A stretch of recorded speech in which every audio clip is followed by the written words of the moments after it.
Buenos días a todos y a todas. Mi nombre es Maite Suárez, vicepresidenta de Coordinación y Desarrollo Territorial de la Plataforma del Tercer Sector, y quiero daros la bienvenida a este seminario. Agradecer vuestra presencia y muy especialmente a los expertos que hoy nos acompañan en este webinar. El nuevo periodo de programación de los fondos europeos y los fondos Next Generation se presentan como una excelente oportunidad para el desarrollo del tercer sector en nuestro país. Con el objetivo de aumentar el conocimiento sobre este tipo de financiación y profundizar en las oportunidades que pueden suponer los nuevos fondos, desde la Plataforma del Tercer Sector hemos organizado una serie de eventos formativos bajo el título El papel del tercer sector en el nuevo periodo de programación de los fondos europeos. Bajo este título, bajo este paraguas, se celebra hoy el primero de esos eventos, al que hemos llamado el tercer sector y la oportunidad de los fondos europeos Next Generation, para que contamos con reconocidos profesionales del sector, como Garrigues y Management Solutions. Para todos y todas, ya sabemos que nos encontramos en un contexto muy difícil. La pandemia del COVID-19 ha generado en España una situación sanitaria y económica, pero sobre todo social, sin precedentes, y que además ha afectado con mayor crudeza a los colectivos más vulnerables de nuestra sociedad que no se habían recuperado desde la crisis del 2008. En este año, las ONGs hemos visto cómo han aparecido nuevos colectivos que antes no habían precisado de nuestra ayuda, y además hemos asistido a una multiplicación de demandas que en algunos casos se ha llegado incluso a triplicar. Sin duda, el papel del tercer sector de acción social y sus más de 28.000 ONGs está siendo más esencial que nunca, ya que estamos contribuyendo con nuestras estructuras y redes al sostenimiento de las necesidades de los colectivos más vulnerables. Esto nos muestra la importancia de la sociedad civil en la estructura social, pero también política y económica de nuestro país. Por eso consideramos primordial ser partícipes del proceso de diseño y configuración de los proyectos que se desarrollen a través de los fondos europeos y tener una voz cualificada y diversa en la toma de decisiones a nivel político. Porque la recuperación social de este país no podrá ser efectiva sin aumentar la participación ciudadana en el debate y en la decisión de los asuntos públicos. Es por tanto que las administraciones públicas deben contar con el tercer sector de acción social, deben contar con la plataforma del tercer sector, con sus plataformas y mesas territoriales para identificar las transformaciones claves necesarias. Y es que este plan de recuperación parte con un déficit que no sucede con los fondos estructurales, que cuenta ya con un procedimiento para contar con el tercer sector. Y es por esto que debemos preocuparnos por consolidar a las ONGs como un actor clave y poner en valor el papel del tercer sector en todos los procesos, desde el inicio a la implementación de los proyectos. Debemos, por tanto, ser partícipes y colaboradores y disponer de información suficiente para estar en disposición de presentar proyectos innovadores, transformadores y con el mayor impacto posible. Y para tener ese impacto del que hablo, es necesario hablar, y me vais a permitir que introduzca aquí dos palabras: sinergia y complementariedad de los fondos existentes, ya que deben ir en la misma dirección. En este momento os voy a contar cuál es la actividad de la plataforma del tercer sector para que podáis tenerla. Desde la plataforma del tercer sector se han redoblado los esfuerzos por fortalecer precisamente la interlocución con las diferentes administraciones en materia de programación europea. Además, hemos presentado una serie de enmiendas al proyecto de ley por la que se aprobaron medidas urgentes para la modernización de la administración pública y para la ejecución del plan de recuperación, transformación y resiliencia, con el objetivo de otorgar precisamente un mayor papel al tercer sector en la gestión de los fondos europeos. En las últimas semanas también informaros que hemos tenido distintas reuniones con la Secretaría de Estado de Igualdad y contra la Violencia de Género, con el Secretario de Estado de Política Territorial y Función Pública, con el director de Gabinete de la Secretaría de Estado de Digitalización e Inteligencia Artificial y con el director general de Gobierno Abierto, Olivier Bayón. En las próximas semanas nos reuniremos también con la vicepresidenta segunda del Gobierno y ministra de Asuntos Económicos y Transformación Digital, Nadia Calviño, y con el director general de Asuntos Económicos del Gabinete de la Presidencia del Gobierno, Manuel de la Rocha. No os queda la menor duda que desde la plataforma del tercer sector seguiremos llevando a cabo una estrategia de incidencia para que la voz de la sociedad civil sea escuchada en este momento tan crucial para todos y todas, porque no podemos olvidar que de la crisis solo saldremos si nuestra sociedad se fortalece y no deja a nadie atrás. Pero además esta frase que estamos acostumbrados ya y acostumbradas a escuchar no puede ser una frase hecha, sino que tiene que ser algo real, por lo que es imprescindible poner el foco en los más vulnerables. Porque si no se aprovecha esta oportunidad, habrá un grupo importante de ciudadanos y ciudadanas que no podrán recuperarse jamás. Sin más preámbulo, vamos a dar paso a nuestros ponentes, recordando previamente algunas cuestiones a nivel de organización. Os informamos que la sesión está siendo grabada. Al finalizar las ponencias, se facilitará la posibilidad de realizar preguntas a través del chat y nuestro equipo canalizará esas preguntas. También informaros que si quedara alguna pregunta pendiente de responder, también se podrán facilitar los correos electrónicos de las personas ponentes para cualquier cuestión posterior. Informaros también, ya os dije que esto pertenecía a una serie de eventos, pues el segundo evento lo queremos celebrar el próximo 8 de julio, donde se realizará un segundo webinar para profundizar en el papel de tercer sector y del cual os llegará una invitación. Sin más dilación, espero que la sesión sea fructífera, os deseo un buen trabajo y os voy a presentar a los siguientes ponentes. Contamos con Alfredo Fernández Rancaño, socio director del Departamento de Derecho Administrativo de Garrigues, Miguel Loya del Río y Javier Manchado de Armas, socios del Departamento de Derecho Administrativo de Garrigues, María José Morales García, cónsul del Departamento de Derecho Administrativo de Garrigues, Isabel Enrique Matas, asociada principal del Departamento de Derecho Administrativo de Garrigues. Bienvenidos. Por otra parte, contamos también, por parte de Management Solutions, participará David Coca, que es socio del programa NextGen, Marta Villafruela, que es socia, Soledad Díaz Noriega, socia y responsable de Servicios de Impacto Social, y José Manuel García Marín, gerente del programa NextGen. Voy a dar paso a ellos. Cuando queráis, tenéis la palabra. Gracias. Muchísimas gracias, Maite, por tus palabras. Muchísimas gracias a la plataforma del tercer sector por organizar esta sesión tan interesante y actual, y por supuesto muchísimas gracias a todos los asistentes, ¿no?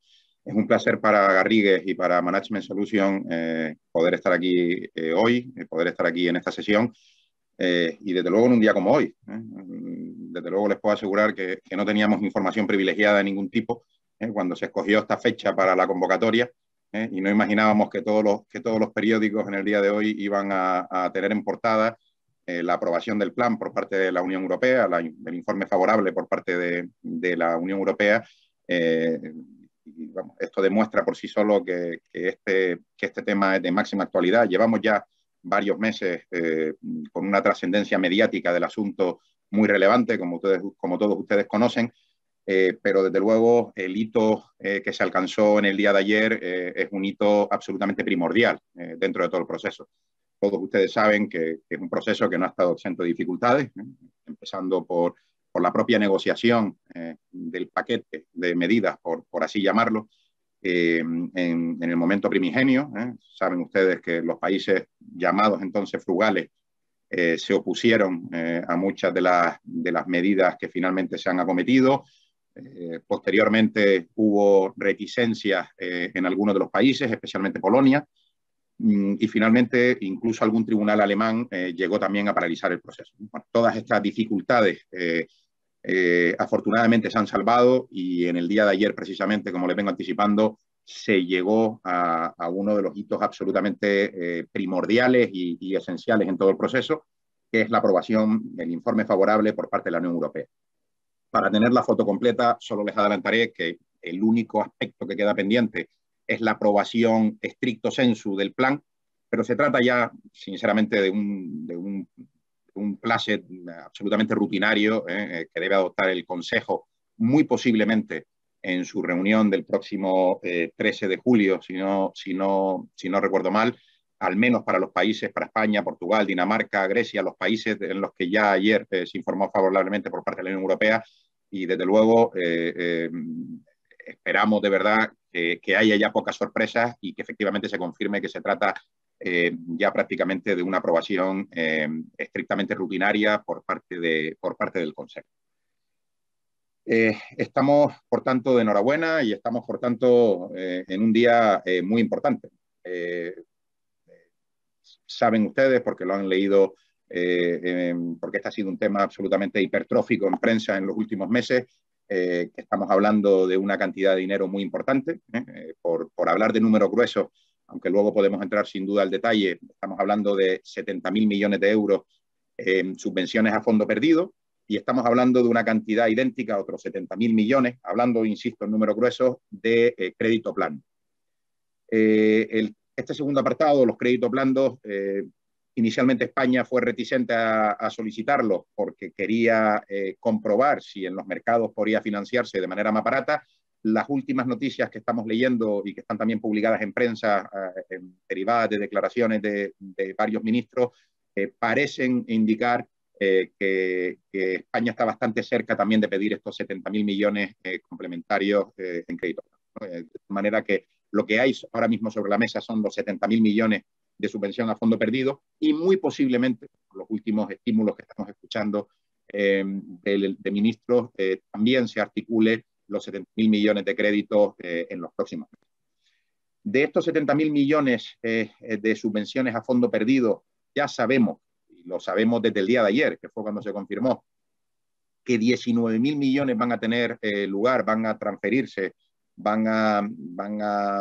a la Unión Europea a transferir a España 19.000 millones en el año 2022, es decir, de los 70.000, 19.000 en el año 2021, disculpad, es decir, en el año presente, el error, y de esos 19.000 millones que van a llegar a España en el año 2021, 9.000 millones van a llegar en el mes de julio, lo cual, insisto, creo que es positivo, creo que son buenas noticias. El proceso ha tenido sus ralentizaciones y ha costado llegar hasta aquí, pero aquí estamos y como digo, número arriba, número abajo, estamos cerca de los porcentajes que se vislumbraban inicialmente, y la buena noticia es esa, que el plan está ya aprobado prácticamente en su totalidad, a falta únicamente de un trámite que se nos antoja muy formal en el mes de julio, y por tanto hay aprobados ya los 70.000 millones para los próximos años, de los cuales 19.000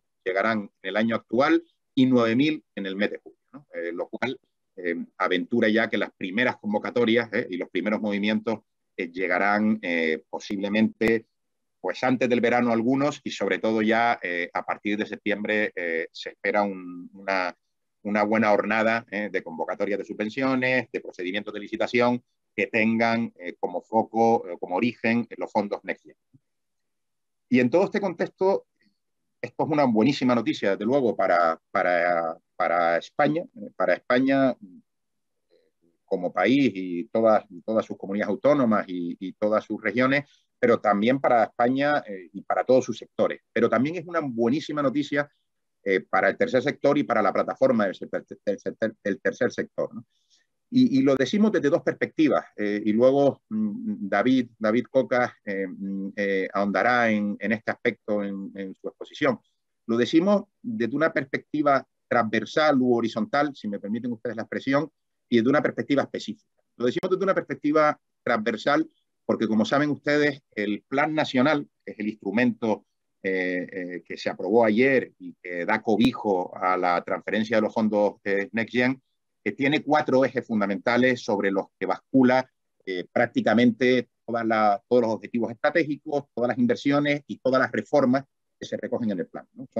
Estarán ustedes cansados de leerlas en prensa, son la transición verde, la digitalización, la igualdad de género y la cohesión social y territorial. Es decir, la cohesión social y territorial, e incluso colindantemente la igualdad de género, con todas las implicaciones, por supuesto, sociales que también se derivan de ello, tienen un papel absolutamente primordial en el plan. Es decir, no estamos hablando ya de proyectos concretos, de componentes concretos, de políticas concretas. Estamos hablando de los 4 ejes que trufan y permean en todo el plan nacional, ¿no? Eso ya da una idea de lo importante, lo primordial y lo central que debe ser todo lo social en cuanto al plan.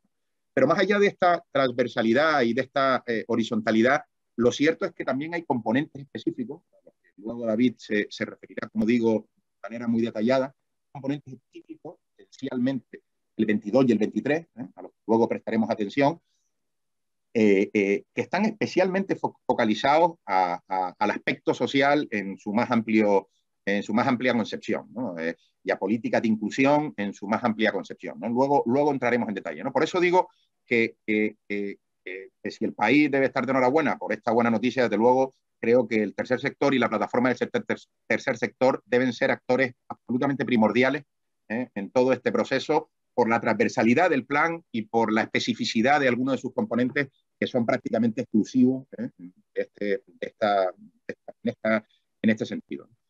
Y si me permiten, y ya finalizo esta pequeña introducción para ceder la palabra a David, les indico muy brevemente en qué va a contar, cómo se va a desarrollar la sesión, que espero que sea de su agrado. Inicialmente, vamos a exponer de manera muy breve y muy somera pues un estado de situación de los fondos. David Coca y el resto del equipo de MS, de Management Solutions, harán una exposición del estado de situación y de dónde estamos a día de hoy, con una especial atención al impacto social y a la medición del impacto social, que es algo absolutamente primordial en los fondos Next Gen, tal y como venimos adelantando.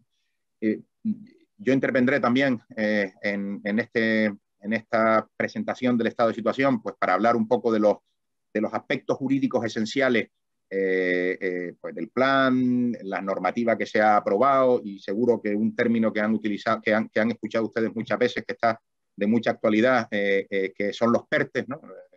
Los planes estratégicos de arrastre. Bueno, que trataré de resumirle brevemente en qué consisten y dónde están las claves para entender un poco su funcionamiento. Y finalmente, pues trataremos de explicarles también cómo venimos ayudando a nuestros clientes, qué estamos haciendo con nuestros clientes, qué valor añadido estamos dándole a nuestros clientes en este momento, porque creemos que eso, lógicamente, pues puede ser replicable para el tercer sector como entidad o para alguna entidad en particular o asociaciones en particular que muy probablemente pues puedan tener en cuenta este valor añadido y este estado de situación para situarse y para saber qué se puede hacer, en qué se puede avanzar y qué actividades se puede ir ya acometiendo para no quedarnos atrás en esto. Y ya finalizo, si me lo permiten ustedes, únicamente con dos líneas para explicarles por qué Garrigues y por qué Management Solutions. Lógicamente, Next Gen es un paquete de fondos europeos muy potente, como les vengo adelantando, que hay que articular jurídicamente, que articular esencialmente a través de subvenciones públicas y a través de contratos públicos, ¿no? Eso van a ser los dos instrumentos paradigmáticos mediante los cuales se va a instrumentalizar, si me permiten ustedes la expresión, el traslado de fondos desde los Estados miembros a los particulares. Lógicamente, las subvenciones y los contratos públicos tienen una dimensión jurídica esencialísima, de derecho administrativo, como ustedes conocen, pero aparte de la incidencia jurídica, desde el minuto uno nos dimos cuenta que lo jurídico era muy importante en todo esto, pero que también lo era la consultoría de negocio. Y lo era la consultoría de negocio porque al final lo que se va a primar, lo que se va a valorar, lo que va a ser susceptible en la mayoría de los casos, estoy hablando en términos generales, de subvenciones o de adjudicaciones de contratos, van a ser proyectos.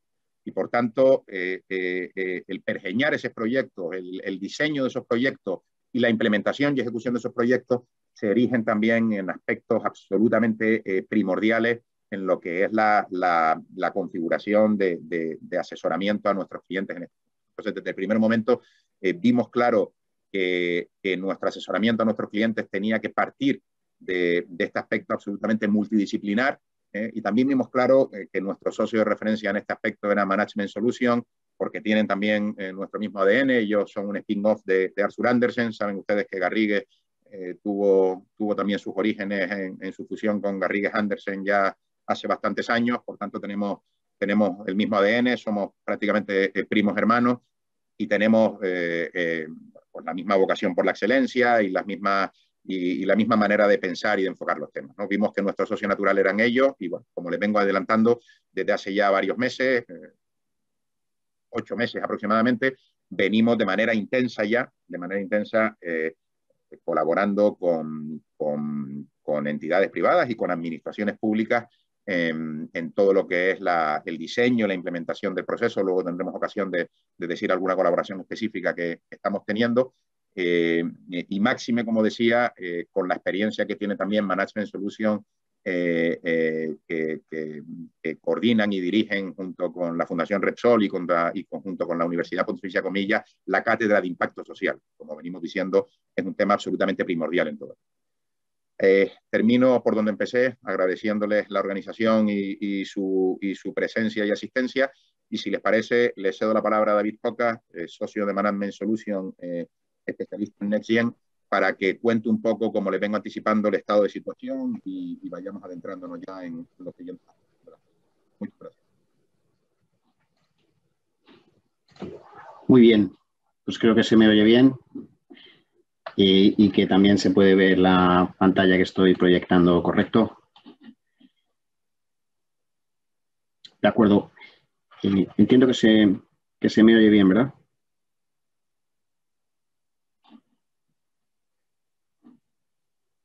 Maite, Javier. Se te oye bien, David. Exactamente. Perdón. Disculpad. Muy bien. Pues muchas gracias, Javier. Gracias, Maite. Gracias a la plataforma en sentido doble y a todos los asistentes, ¿no? Primero, por darnos la oportunidad y, en segundo lugar, por la impagable labor que hace siempre el tercer sector y más en circunstancias difíciles como las que ha relatado antes Maite, ¿no? El objetivo, como estábamos planteando y decía Javier, era de una forma necesariamente ejecutiva intentar compartir las claves del programa y del aterrizaje del programa en el plan nacional y sobre todo intentar sacar algunas conclusiones prácticas de qué se puede hacer, que anticipo, creo que es mucho, desde el tercer sector para, uno, tener acceso a los fondos y, dos, contribuir indudablemente al país con ideas y con proyectos genuinamente sociales, que además es algo que está por todos lados, siempre en general en las políticas europeas, pero en particular en este caso. Me voy a permitir solamente repasar. Vamos a hacer una breve visión del programa, obviamente de forma simplificada. Intentaré ir a cosas que tengan un equilibrio entre detalle y visión general. Aterrizaremos en el Plan Nacional Español, que, como saben ustedes, es el instrumento por el cual un país canaliza los fondos. Vamos a dedicarnos un poquito de tiempo a ver cómo se trata el impacto social en el Plan Español. Como anticipaba antes, es un elemento esencial, ya lo veremos y lo veremos con números y con detalle. Y luego, bueno, el tipo de cosas que creemos que se pueden hacer. Si me permiten, voy a pasar primero por lo que es el programa. NextGen es muy manida el término y se ha oído hablar mucho de él, simplemente y sin ánimo técnico. Es un programa extraordinario para permitir a Europa recuperarse de la pandemia y relanzar la economía de una forma verde, de una forma digital y de una forma resiliente frente a futuras crisis. Y lo que es muy importante, y está en todos los fundamentos del programa, es que sea una recuperación que llegue a todos los lados y a todos los colectivos, ¿no? Y especialmente con un efecto social muy relevante.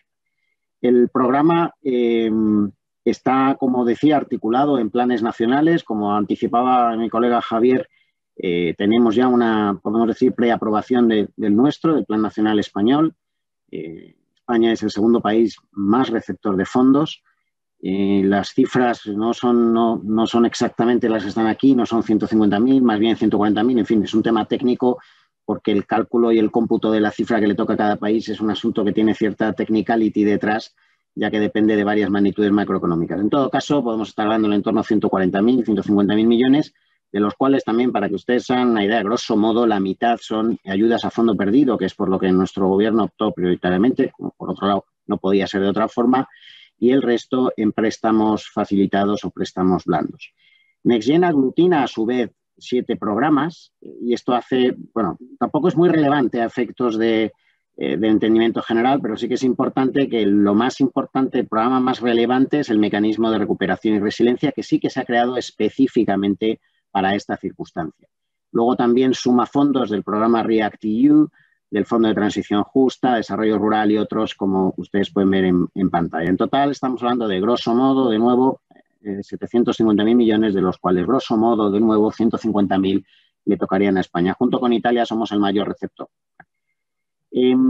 Los planes nacionales tienen que ser coherentes con las recomendaciones que la Unión Europea ha venido haciendo a los países y obviamente tienen que ser coherentes con toda la estrategia previa que tenía la Unión Europea en todos los sentidos, desde en aspectos sociales el cumplimiento de los ODS o el plan social o en aspectos económicos y climáticos los objetivos y de desarrollo digital que ya había articulados. De tal forma que el plan lo que pretende es relanzar, es acelerar la adopción de estrategias que ya estaban en marcha. Bien. Las asignaciones están, no me detengo mucho más porque están sujetas a la aprobación de la Comisión Europea y ya felizmente parece que esto va a ocurrir y técnicamente pues mediados del próximo mes están los fondos. Ya ayer hubo una emisión de deuda en el mercado para captar estos fondos que, como saben también ustedes, esto va a ser una captación de fondos centralizada para luego ser dirigida a los países.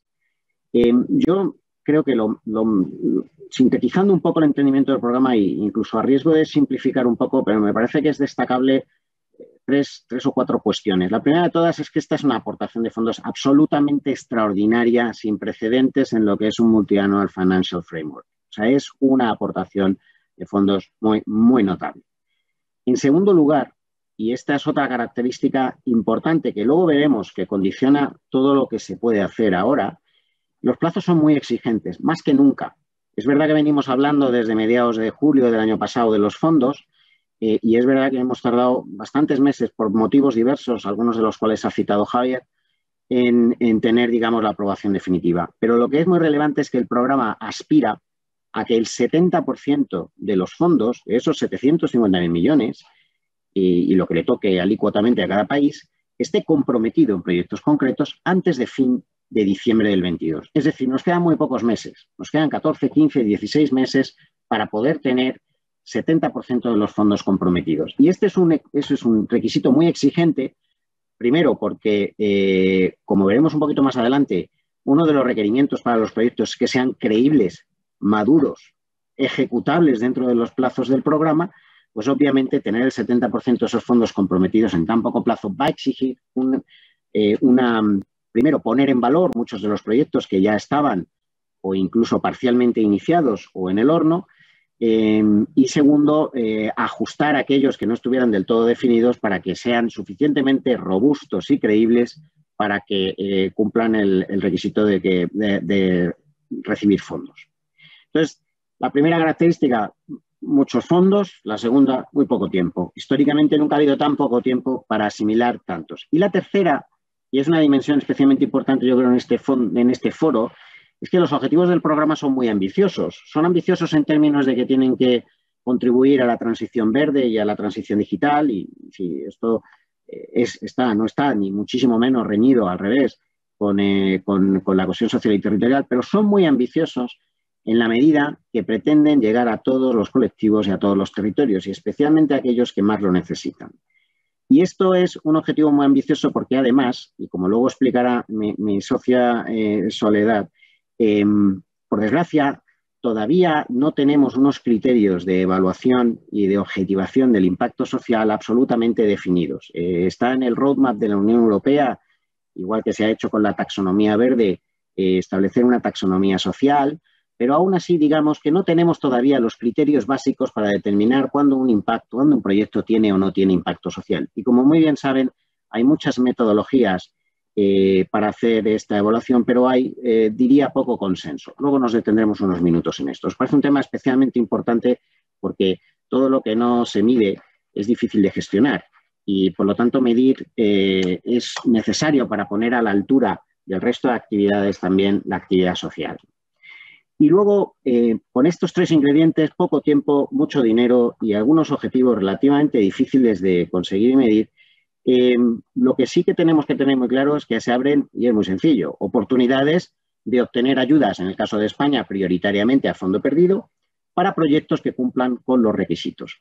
Pero esto nos exige actuar, y esta es una circunstancia absolutamente excepcional de este plan, de forma muy rápida y sistemática y además, diría, temprana. Porque a diferencia de en otros programas, estamos trabajando intensamente y está recomendándonos que trabajemos intensamente algunos de los actores que Maite ha citado en su presentación, que van a ser interlocutores en las próximas semanas de la plataforma, en que efectivamente, aunque no tengamos bases concretas de licitaciones o ayudas, pongámonos a preparar los proyectos porque ya conocemos los fundamentos filosóficos, ya conocemos algunos detalles del Plan Nacional, ya conocemos por dónde, digámoslo de alguna forma coloquial, respira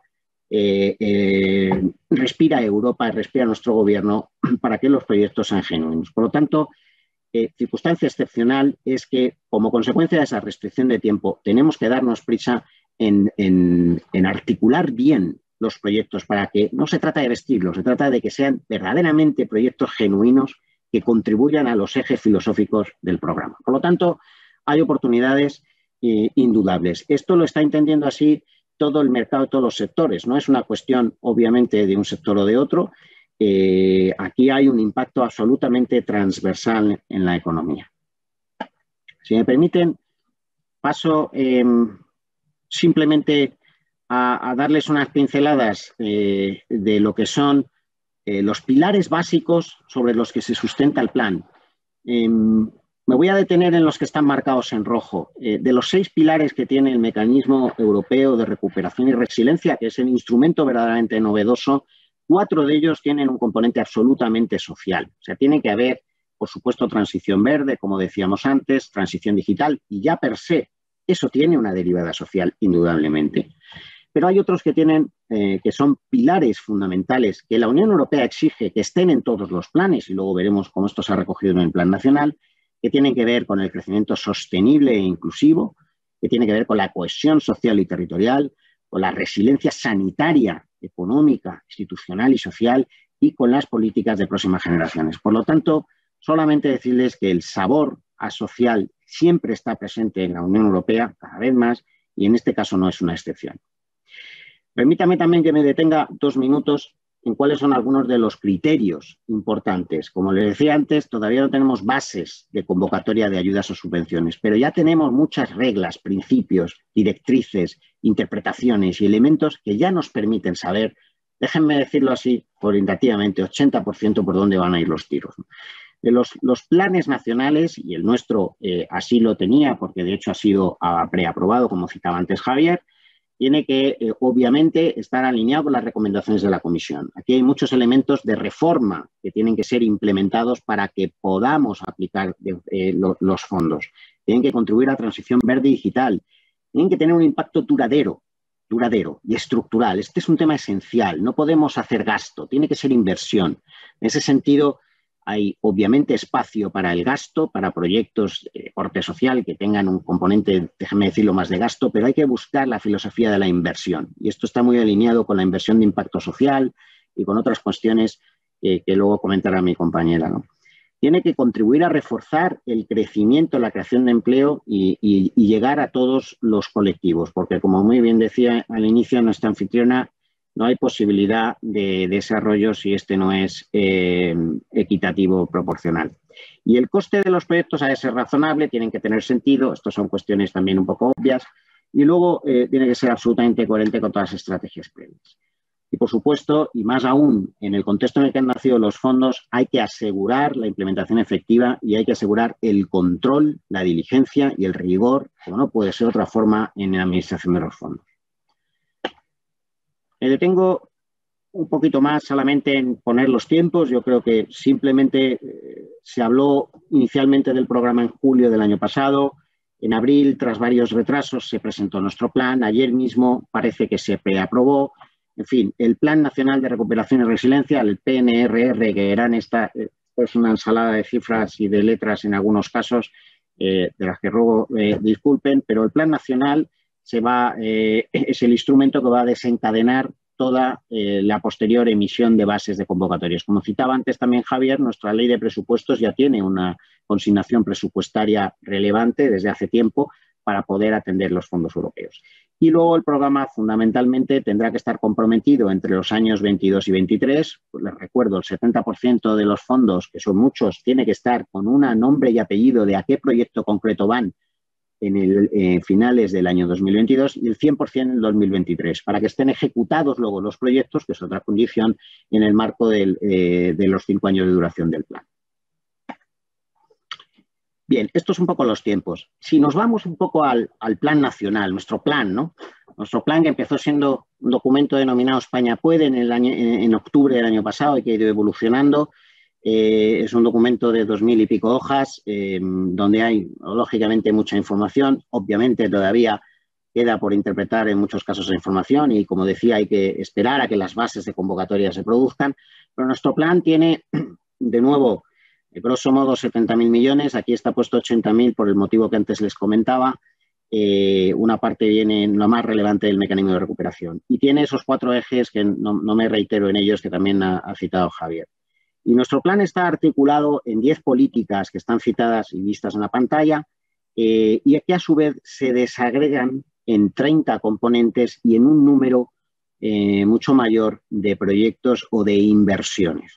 Las 10 políticas son las que ustedes pueden ver en pantalla y, como verán, pues la alocación de fondos es bastante relevante en términos de transformación digital y transición energética, pero digamos hay para todo. Hay algunas políticas que tienen que ver con la propia transformación de la administración para el siglo XXI y hay otras que están más orientadas a que bien por proyectos de iniciativa privada, consorciada, público-privada, o bien por licitaciones que el propio Estado saque en el marco de esos proyectos, puedan ser de acceso general. Por ahí posiblemente vendría la posibilidad de acceso del tercer sector a estas ayudas. Esto es, en términos generales, las 10 políticas. Y ahora vamos a entrar un poquito en intentar ver dónde hay ingrediente social de esas, pero antes quería devolverle la palabra a Javier para que, visto esto, que es el plan, veamos cómo estamos en materia normativa y en las necesarias modificaciones que ha tenido que haber de nuestro ordenamiento para poder asimilar estos fondos.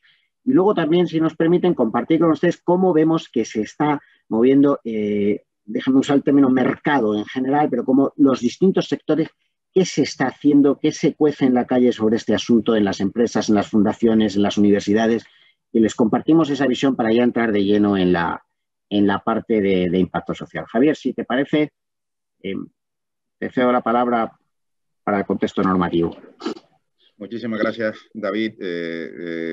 Un breve esbozo muy ejecutivo y muy rápido, efectivamente, sobre las claves normativas de todo este procedimiento, ¿no? Lógicamente, el instrumento fundamental que da cobijo a la llegada de fondos es el plan que se preaprobó ayer en los términos que adelantaba David, pero además, lógicamente, de ese plan, que es un poco el marco, el paraguas de todo el procedimiento, lógicamente España cuenta con no solo los instrumentos normativos que a día de hoy ya existen, lógicamente, y que han sido y van a ser objeto de modificaciones ulteriores para adaptar el proceso, la ley de subvenciones que todos ustedes conocen, la ley de contratos del sector público, que también les resulta familiar, sino que además se ha aprobado, Maite se refería con anterioridad a ella, con anterioridad a él, indicando que efectivamente el tercer sector ha planteado enmiendas, alegaciones al Real Decreto.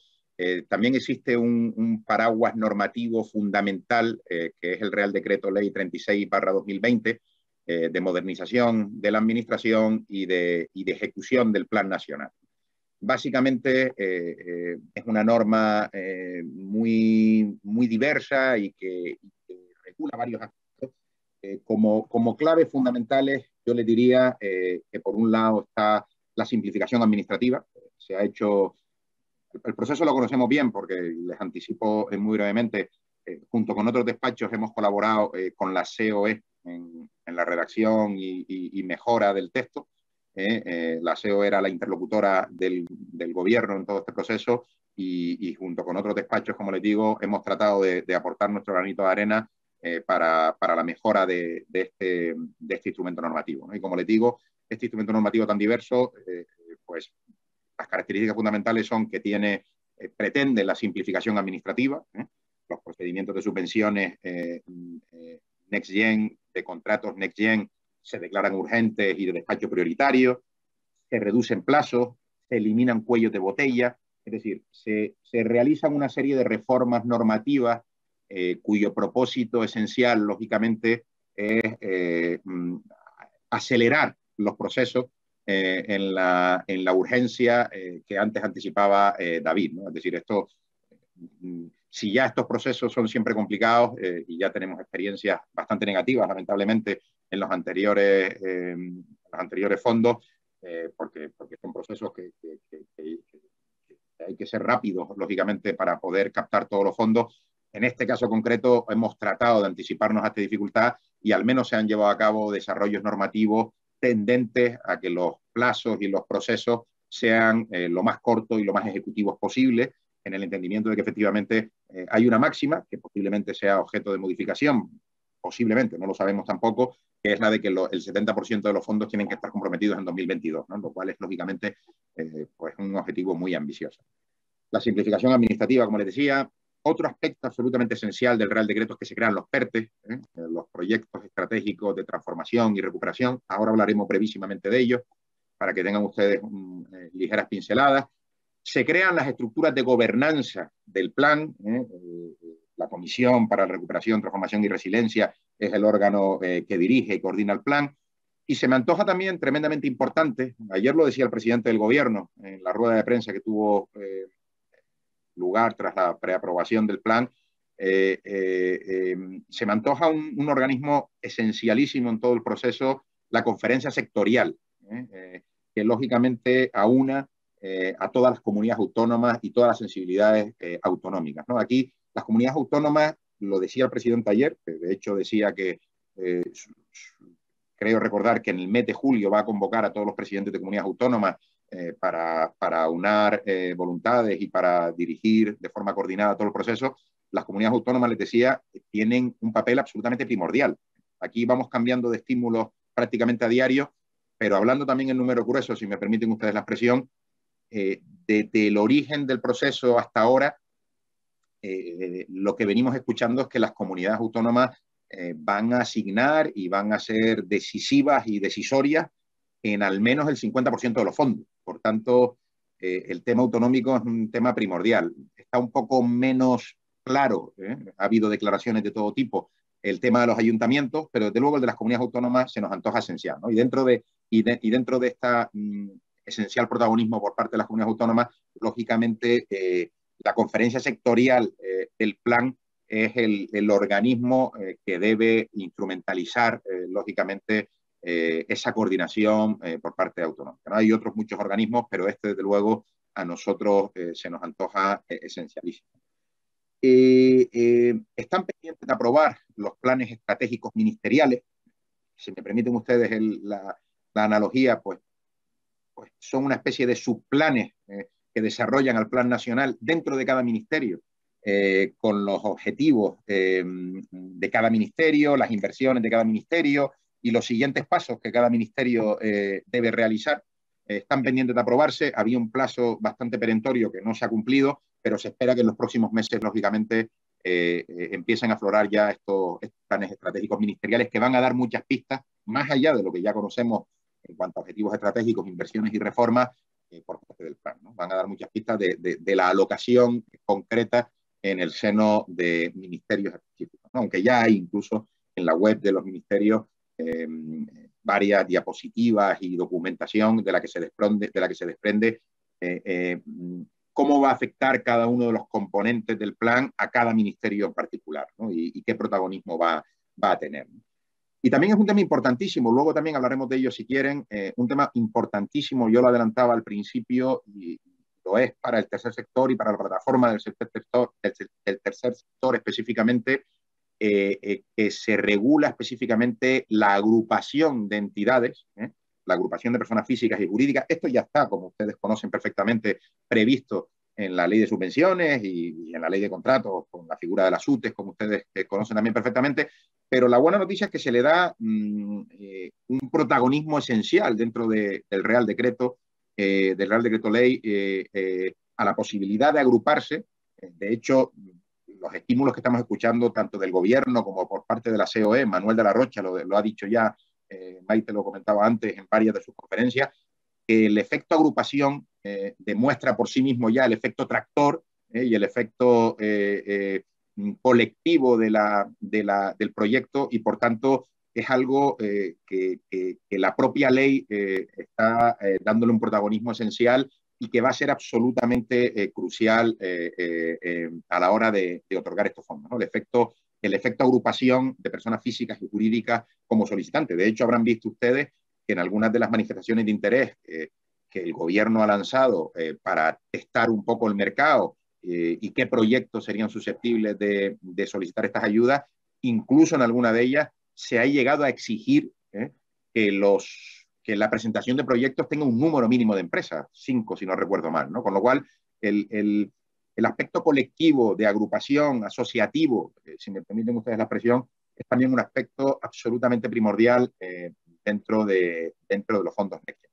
Y termino con una mención muy breve a algo que también estoy seguro que han ustedes escuchado, que a día de hoy, solo colateralmente quizás pueda tener incidencia en el aspecto social, pero que no es en absoluto descartable que esto pueda cambiar porque está en evolución prácticamente a diario, ¿no? Me refiero a la figura de los PERTE.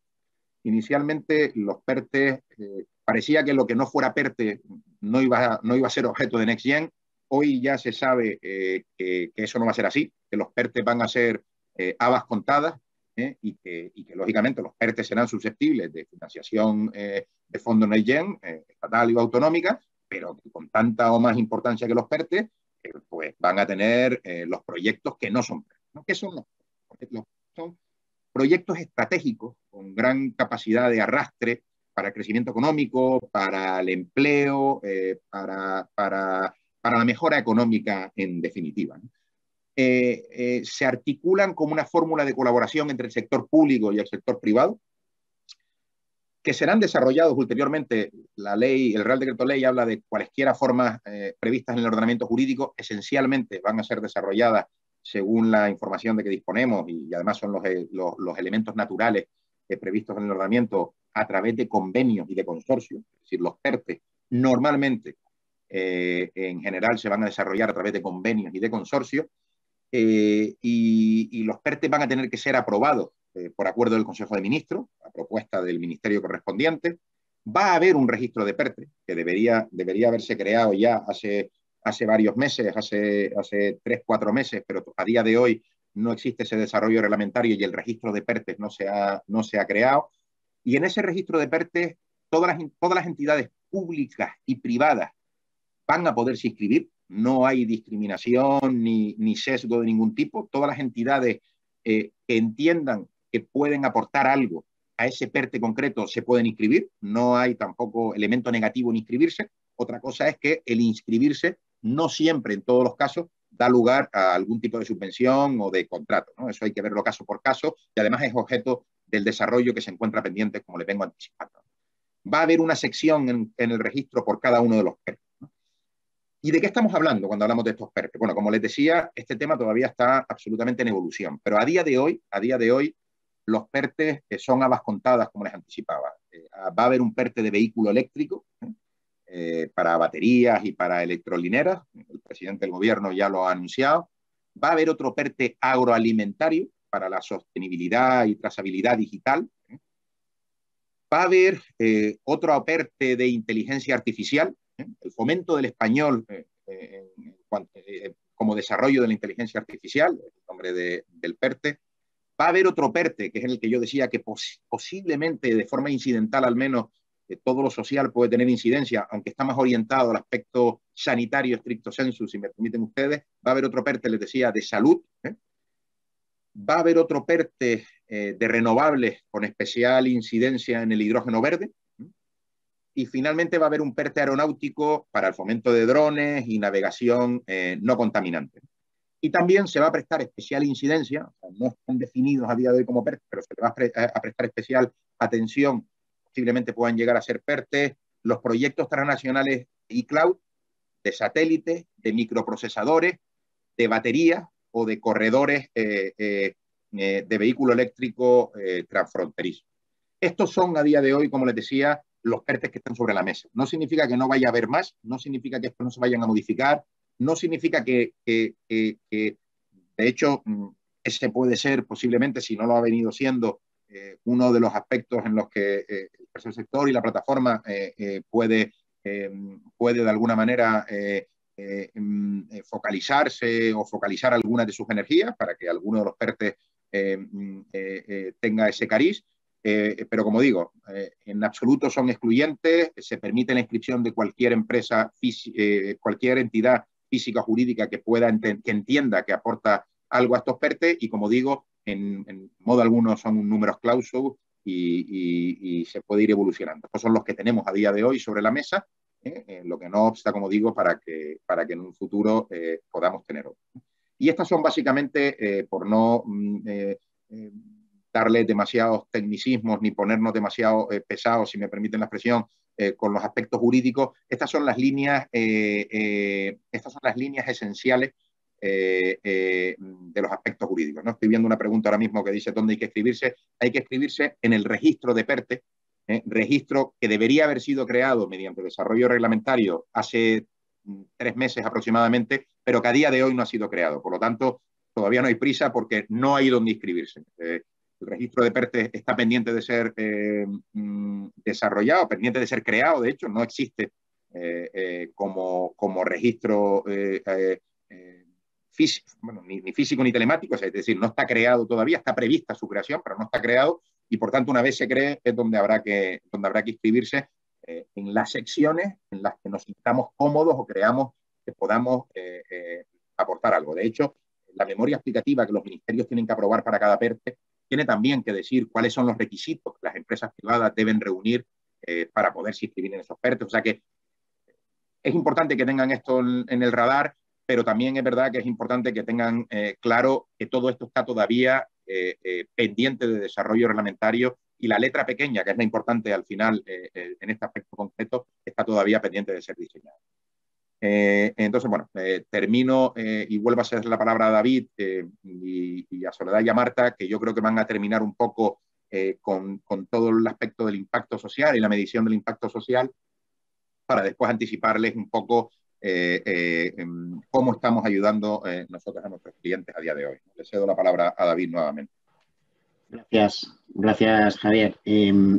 Simplemente, de nuevo, seguramente el nivel de conocimiento del programa en la audiencia es heterogéneo y de nuevo disculpas porque al final esto es una ensalada de acrónimos, de cifras y demás. Pero bueno, yo, si me permites, Javier, por traducir, al final los PERTE son proyectos gordos, son proyectos grandes, de gran impacto y tracción social. Ojo, que aunque tengan lugar en el ámbito de baterías o en el ámbito agroalimentario, no dejan de tener un ingrediente social. Esto es muy importante. O sea, no porque sean proyectos de baterías, no están sujetos a esos 6 ejes que comentábamos antes, y ahora lo veremos un poquito más adelante. Y luego, obviamente, pues también habrá por posibilidad de acceso a los fondos, no a través de esta figura PERTE, sino a través de convocatorias tradicionales o a través de licitaciones que haga la propia administración. Nos consta que es un tema que, de hecho, por ejemplo, el Ministerio de Inclusión, Seguridad Social y Migraciones va a tener sus propias licitaciones de ciertos proyectos o, por supuesto, por acceso, bien sea privado, consorciado, asociado, de cualquiera de las fórmulas que permite nuestro ordenamiento jurídico, acceso a las ayudas. Pero déjenme acabar un poco esta primera sección antes de entrar en los temas más de impacto social y contenido más social, más genuinamente social. Simplemente diciendo, hace mucho que se habla del programa, el entendimiento de este ha tenido que ser ganado a base en algunos casos de progresivas concreciones que ha habido hoy. A día de hoy todavía quedan incógnitas por resolver, pero bueno, creemos que se va a acelerar muy notablemente después del acontecimiento de ayer. Lo que sí que ha estado ocurriendo y están haciendo la gran mayoría de los aspirantes a las ayudas, que insisto, son las administraciones públicas, los ayuntamientos, las compañías de energía, las compañías de industriales, las universidades, las fundaciones, las asociaciones de productores, de agricultores, de industriales. En fin, hay una gran oportunidad, hay muchos colectivos y, por supuesto, el tercer sector. Lo que se ha estado en general haciendo, y en ello hemos contribuido nosotros en muchos de los sectores, es trabajar en la concreción de ideas, en aquello que nos pidió y nos ha pedido nuestro gobierno, que es ayudar en concretar las cosas. Algunas se han canalizado a través de ideas que se han ya trasladado a la administración a través de las manifestaciones de interés, otras simplemente están en la cartera de los potenciales aspirantes a las ayudas para cuando se liciten las bases.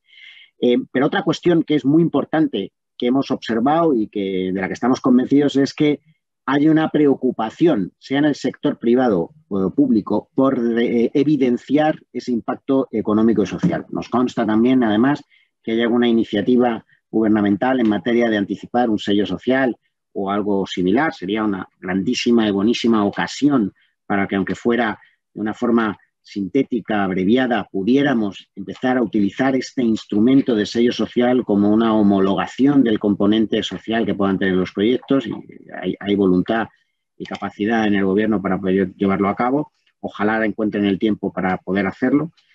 Que desde luego hay una participación institucional muy intensa de las comunidades, de los institutos de promoción económica, de los ayuntamientos, que además, como antes decía Javier, hay muchos actores que están planteando un acceso asociativo, y me refiero a desde productores de zumos que van a utilizar envases más ecológicos, a agrupaciones de organismos de investigación, universidades, o por qué no al tercer sector.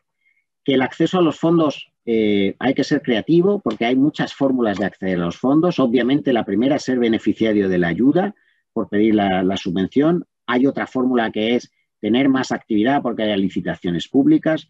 Hay otra fórmula que es conseguir que tu oferta de servicio sea más colocable, si quieres, o sea, tenga más éxito por el hecho de que esos servicios pueden estar parcialmente financiados, subvencionados por el fondo. Es decir, hay muchas fórmulas de acceder.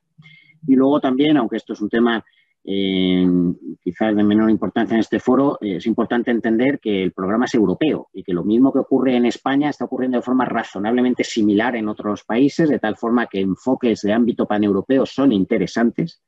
Y luego, por último, simplemente decir que ya se han estado filtrando el término, simplemente para ilustrar que está empezando a haber algunas convocatorias todavía de orden menor de esas fórmulas estándar de acceso a los fondos, algunas de las cuales ya están incluso en el mercado.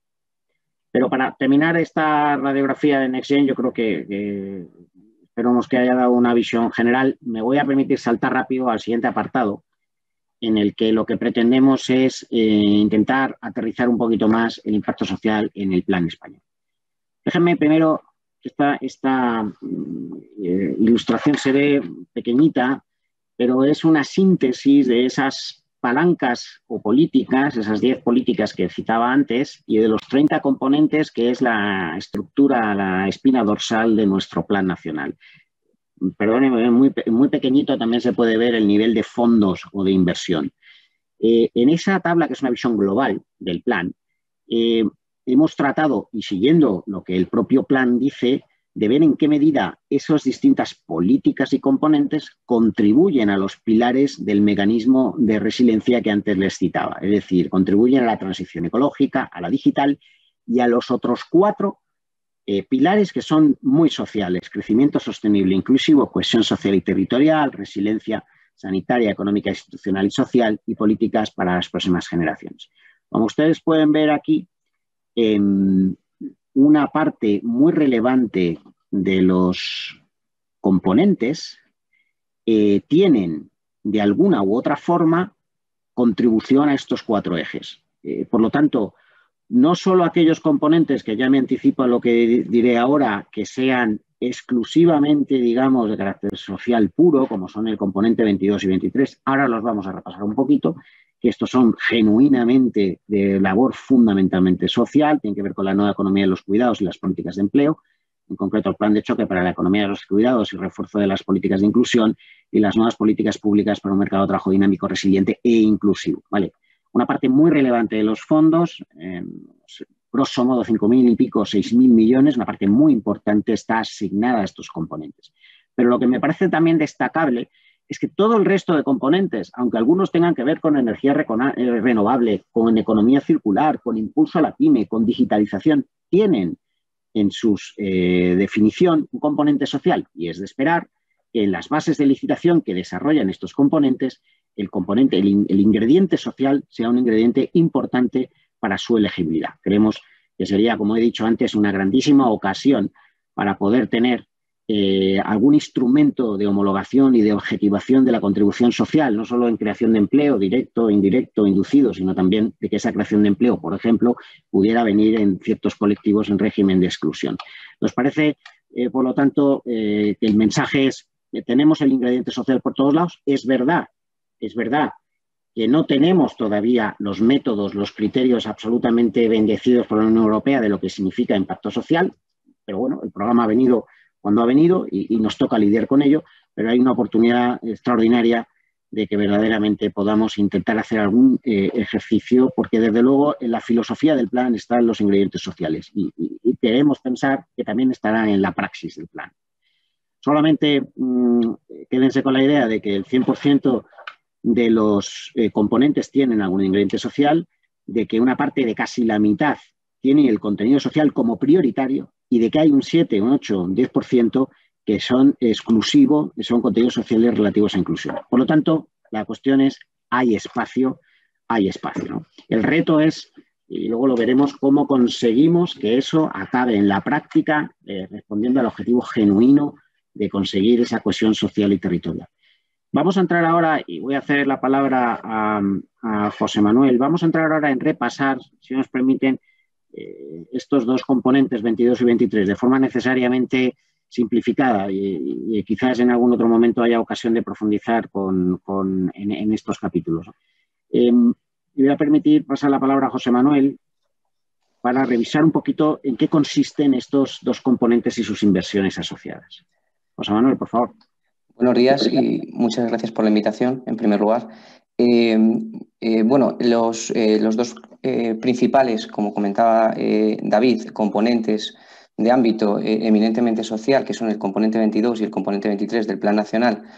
El componente 22, que es el Plan de Choque para la Economía de los Cuidados y Refuerzo de las Políticas de Inclusión, con una dotación de 2.492 millones, y que se desglosa una serie de iniciativas como son el Plan de Apoyos y Cuidados de Larga Duración y Desinstitucionalización, Equipamientos y Tecnología, dentro del cual, con una dotación de 2.100 millones, dentro del cual fundamentalmente se pone foco en financiar nuevos equipamientos públicos en los centros residenciales y centros de día innovadores, introducir equipamientos domiciliarios con el objetivo de promover autonomía personal mediante teleasistencia avanzada así como otros medios tecnológicos, o incluso se comenta en el plan la financiación de al menos 3 proyectos piloto para el impulso de la desinstitucionalización.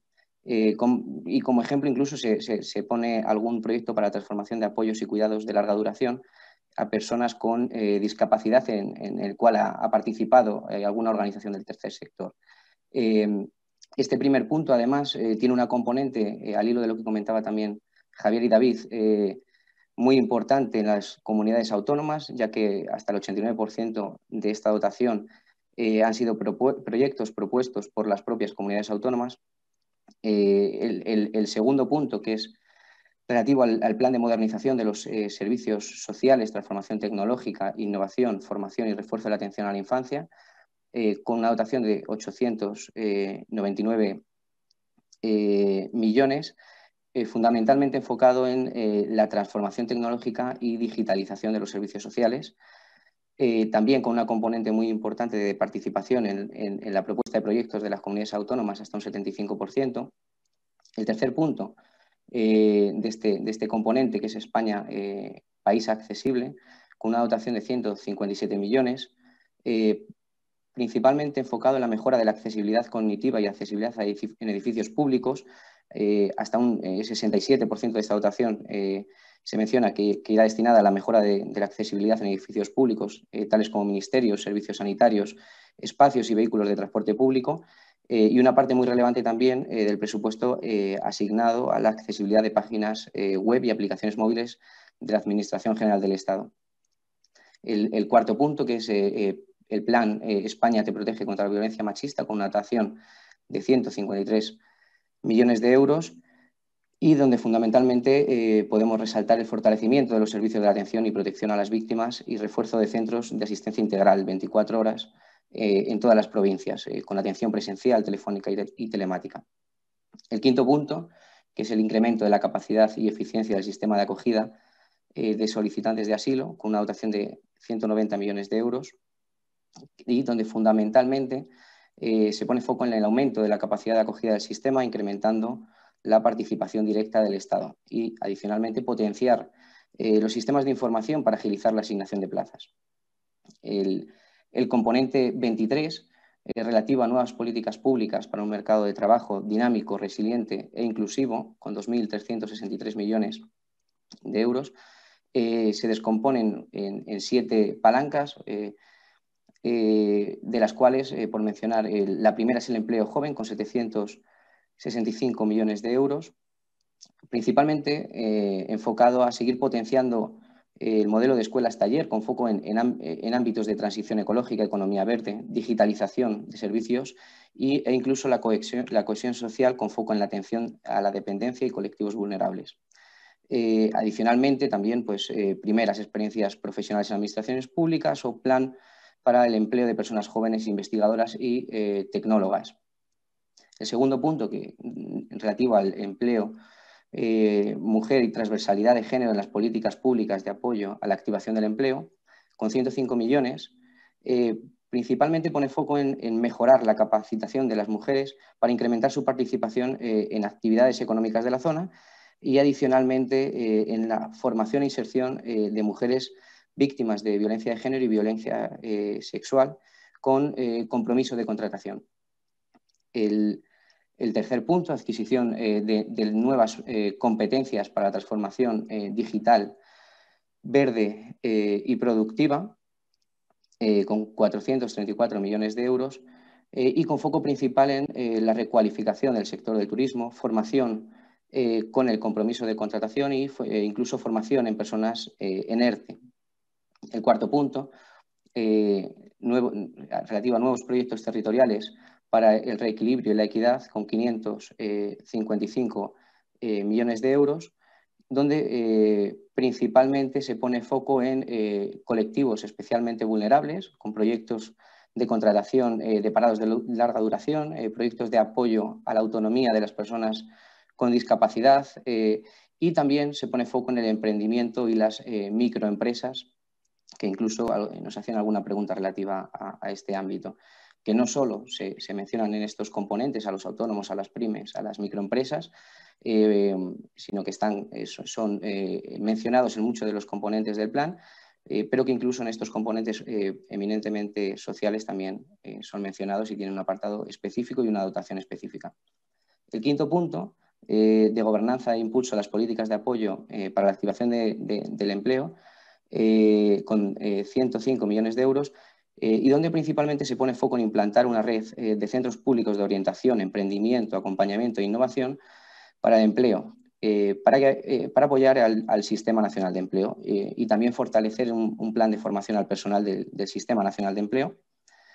El sexto punto es un plan integral de impulso a la economía social para la generación de un tejido económico inclusivo y sostenible, con una dotación de 100 millones de euros,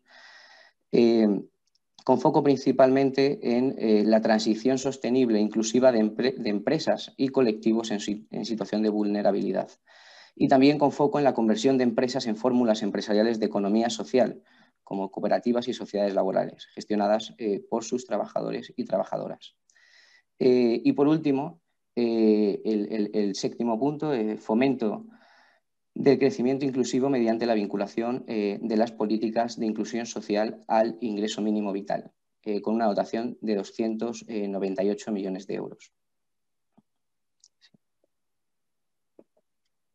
Gracias, José Manuel. Bueno, necesariamente es un repaso abreviado de los elementos del plan. Obviamente seguro que a todos ustedes se le ocurren, muchos de sus proyectos encajan aquí. También a nosotros se nos ocurren muchas otras iniciativas. Muchos de estos temas vendrán por acceso de licitaciones, otros casos serán convocatorias de ayudas, pero en todo caso insistir también en que estos son componentes genuinamente sociales o exclusiva o prioritariamente sociales, pero que hay otros muchos componentes donde además creemos que, aunque sea una fórmula un poquito más difícil o innovadora, hay muchas empresas privadas, instituciones que desean dotar de un ingrediente social a sus proyectos para mejorar su elegibilidad de cara a los fondos. Si verdaderamente tuviéramos un criterio de exigencia de impacto social a todos los proyectos que sean de otros ámbitos, creemos que sería una oportunidad impagable de conseguir verdaderamente efecto social tractor en todos los proyectos. Creemos que eso se va a articular, sí, esperamos que así sea y confiamos en que así sea. Y en muchos casos, pues el tercer sector y aquellas instituciones que ofrecen este ingrediente tan importante pueden enriquecer otros planteamientos del entorno privado. No sé si Javier o Miguel queréis hacer alguna apunte aquí o pasamos adelante. Sí, yo únicamente, si me permite, David, por terminar un poco, para que se hagan una idea, un poco de aterrizar. José Manuel ha expuesto perfectamente las líneas globales, pero por poner algún ejemplo práctico, ¿no? Para que nuestros asistentes puedan tener esta idea, ¿no? Dentro del componente 22, por ejemplo, hay 157,5 millones relacionados con inversiones relacionados con la adecuación de espacios físicos, elaboración de materiales accesibles, adaptación de entornos digitales y páginas web, campañas de sensibilización y gastos en I+D+I y tecnología. También hay 899 millones para inversión en desarrollos tecnológicos y adquisición de dispositivos, financiación de proyectos pilotos, formación, campañas de sensibilización e inversiones en construcción y remodelación de centros de atención para niños, niñas y adolescentes. Es decir, por aterrizar un poquito más y dar un poquito el grado de detalle, al final, lógicamente, cada uno de estos componentes, 22 y 23, en los términos que decía José Manuel, tiene a su vez subcomponentes que dan un poco más de luz sobre por dónde van a ir los tiros de las magnitudes tan relevantes en términos de inversión que estamos comentando, ¿no? Entonces, para que lo tengan ustedes también localizado y más allá de que, lógicamente, hay que esperar a convocatorias concretas, a licitaciones concretas o a actuaciones o convenios concretos, lo cierto es que, más allá de las líneas generales que comentaba José Manuel, el propio plan, al desarrollar cada componente individualmente, ya entra también en un grado de detalle mucho más minucioso en este sentido. Muy bien, pues para no tampoco alargarnos en exceso, simplemente como recapitulación, yo creo que es obvio que nos enfrentamos en general en el programa, pero en particular en los temas de contenido social, a una gestión eficiente y a un tiempo reducido. Es un reto que no podemos obviar, que tenemos y ya se han dado los pasos para modernizar, agilizar a las administraciones públicas en la gestión de estos fondos, que obviamente la colaboración pública-privada también es un reto, no es un tema obvio siempre de conseguir, que desde luego elegir, priorizar los proyectos tanto para los aspirantes como para los receptores de las solicitudes también es un tema fundamental, y que el impacto perdurable, la amplitud de colectivos beneficiarios, el impacto estructural, pues es un tema que deberá ser esencial, que, como hemos citado en alguna ocasión, es un reto objetivar la contribución social. Insisto que no tenemos todavía un método absolutamente comúnmente aceptado, aunque luego entraremos un poquito más en que sí que se pueden hacer cosas. Sería una magnífica ocasión y creemos que se va a utilizar. Y desde luego que también es una ocasión para armonizar criterios sociales para lo que pueda venir en el futuro, ¿no? Yo creo que a efectos del tercer sector y a efectos en general de impacto social se nos abre aquí la posibilidad, punto uno, de que el programa genere impacto social relevante. Más aún si ese impacto social se consigue no solo con los componentes 22 y 23, sino con el resto, como hemos dicho antes, que desde luego hay una oportunidad de que, como citaba yo antes, de que podamos ser ese ingrediente de enriquecimiento social de cualquier proyecto, porque permítanme la expresión de que haya apetito en el sector privado por darle contenido social genuino a los proyectos. Esto es una cosa que hoy en día está mucho más al día y es mucho más tomada en serio en las compañías, en las instituciones privadas, y hay aquí una oportunidad que, desde luego, esto va a permitir incentivar la inversión social entendiendo no solo por gastar en ciertas cosas, sino también por generar actividad económica en torno al social, lo que hoy en día se conoce también como inversión de impacto social, que por lo tanto pueda ser una colaboración a medio camino entre los instrumentos más filantrópicos y la simple ayuda, sino en la generar realmente actividad económica de un efecto duradero y tractor, sería ideal. Promover, desde luego, proyectos asociativos para ganar volumen y poder aspirar a algunas de las convocatorias grandes, o simplemente para darle más tracción y más empaque y más integridad a los proyectos. Y esto, como también comentábamos antes, nos parece una oportunidad que puede ser acelerar la adopción de algunos criterios sencillos y simplificados que puedan ser para medir ex ante y ex post el verdadero impacto que tienen las actuaciones. Entonces, con ese panorama nos vamos a adentrar, que al final la conclusión es, nosotros creemos que hay muchísimas oportunidades para el país en su conjunto, pero desde luego para la plataforma y para en general el tercer sector. Vamos a tratar de rematar la sesión y para poder dar entrada a las preguntas con el último de los apartados, me permiten, que será un poco, bueno, ¿qué es lo que podemos hacer? Nos van a permitir a nosotros, digamos, lo que solemos hacer para nuestros clientes habitualmente. Y lo voy a ilustrar, aunque puede ser aparentemente complejo, lo voy a ilustrar de esta forma gráfica en lo que se refiere a qué se puede hacer ahora, antes de que todavía tengamos términos y condiciones concretas de las convocatorias, es decir, en ese espacio azul preconvocatoria. Como dije antes, a diferencia de otros programas europeos, en este caso no solo es obligatorio que trabajemos antes de, porque no va a haber tiempo, sino que además es recomendado por el Gobierno directamente, por la oficina de Moncloa en particular, es recomendado que a la luz de lo que ya sabemos, que son criterios y que van a ser directrices del plan, la iniciativa privada empiece a colaborar en darle forma a ideas innovadoras que cumplan con esos criterios. Por lo tanto, toda la actuación preconvocatoria, que en otros programas a lo mejor no es muy relevante, aquí es fundamental. Va a haber procesos transparentes, obviamente, no podría ser de otra forma, competitivos, pero lo que sí que se nos dice siempre, y no cabe otra viendo los términos del programa y sus plazos, lo que va a haber es muy poco tiempo para articular proyectos que en algunos casos son ambiciosos y pueden ser complejos primero, de ilustrar, de evidenciar, de asegurar que tienen genuinamente todos los ingredientes y que se presentan, permiten la expresión, como tiene que ser para que no ofrezca ninguna duda a su interpretación. Entonces, toda esa parte previa a convocatoria hay un gran nivel de actividad, diría, multisectorial. Nosotros estamos trabajando con ayuntamientos, con administraciones públicas, con empresas privadas, del mundo de la energía, obviamente, del mundo de la industria, del mundo agroalimentario. Estamos también trabajando con universidades, con fundaciones, evidentemente con muchos tipos de colectivos distintos, para hacer sustancialmente 4 tipos de cosas. La primera es, que creemos es bastante natural, revisar el portfolio o la cartera de ideas y de proyectos que las instituciones, las compañías tienen, para ver en qué medida aquellas cosas que ya iba yo a hacer las puedo acelerar o puedo incentivar que se hagan más rápido o con más alcance como consecuencia de los fondos. De lo que se trata es de identificar en qué medida tus ideas, tus proyectos están alineados con los objetivos de Next Gen.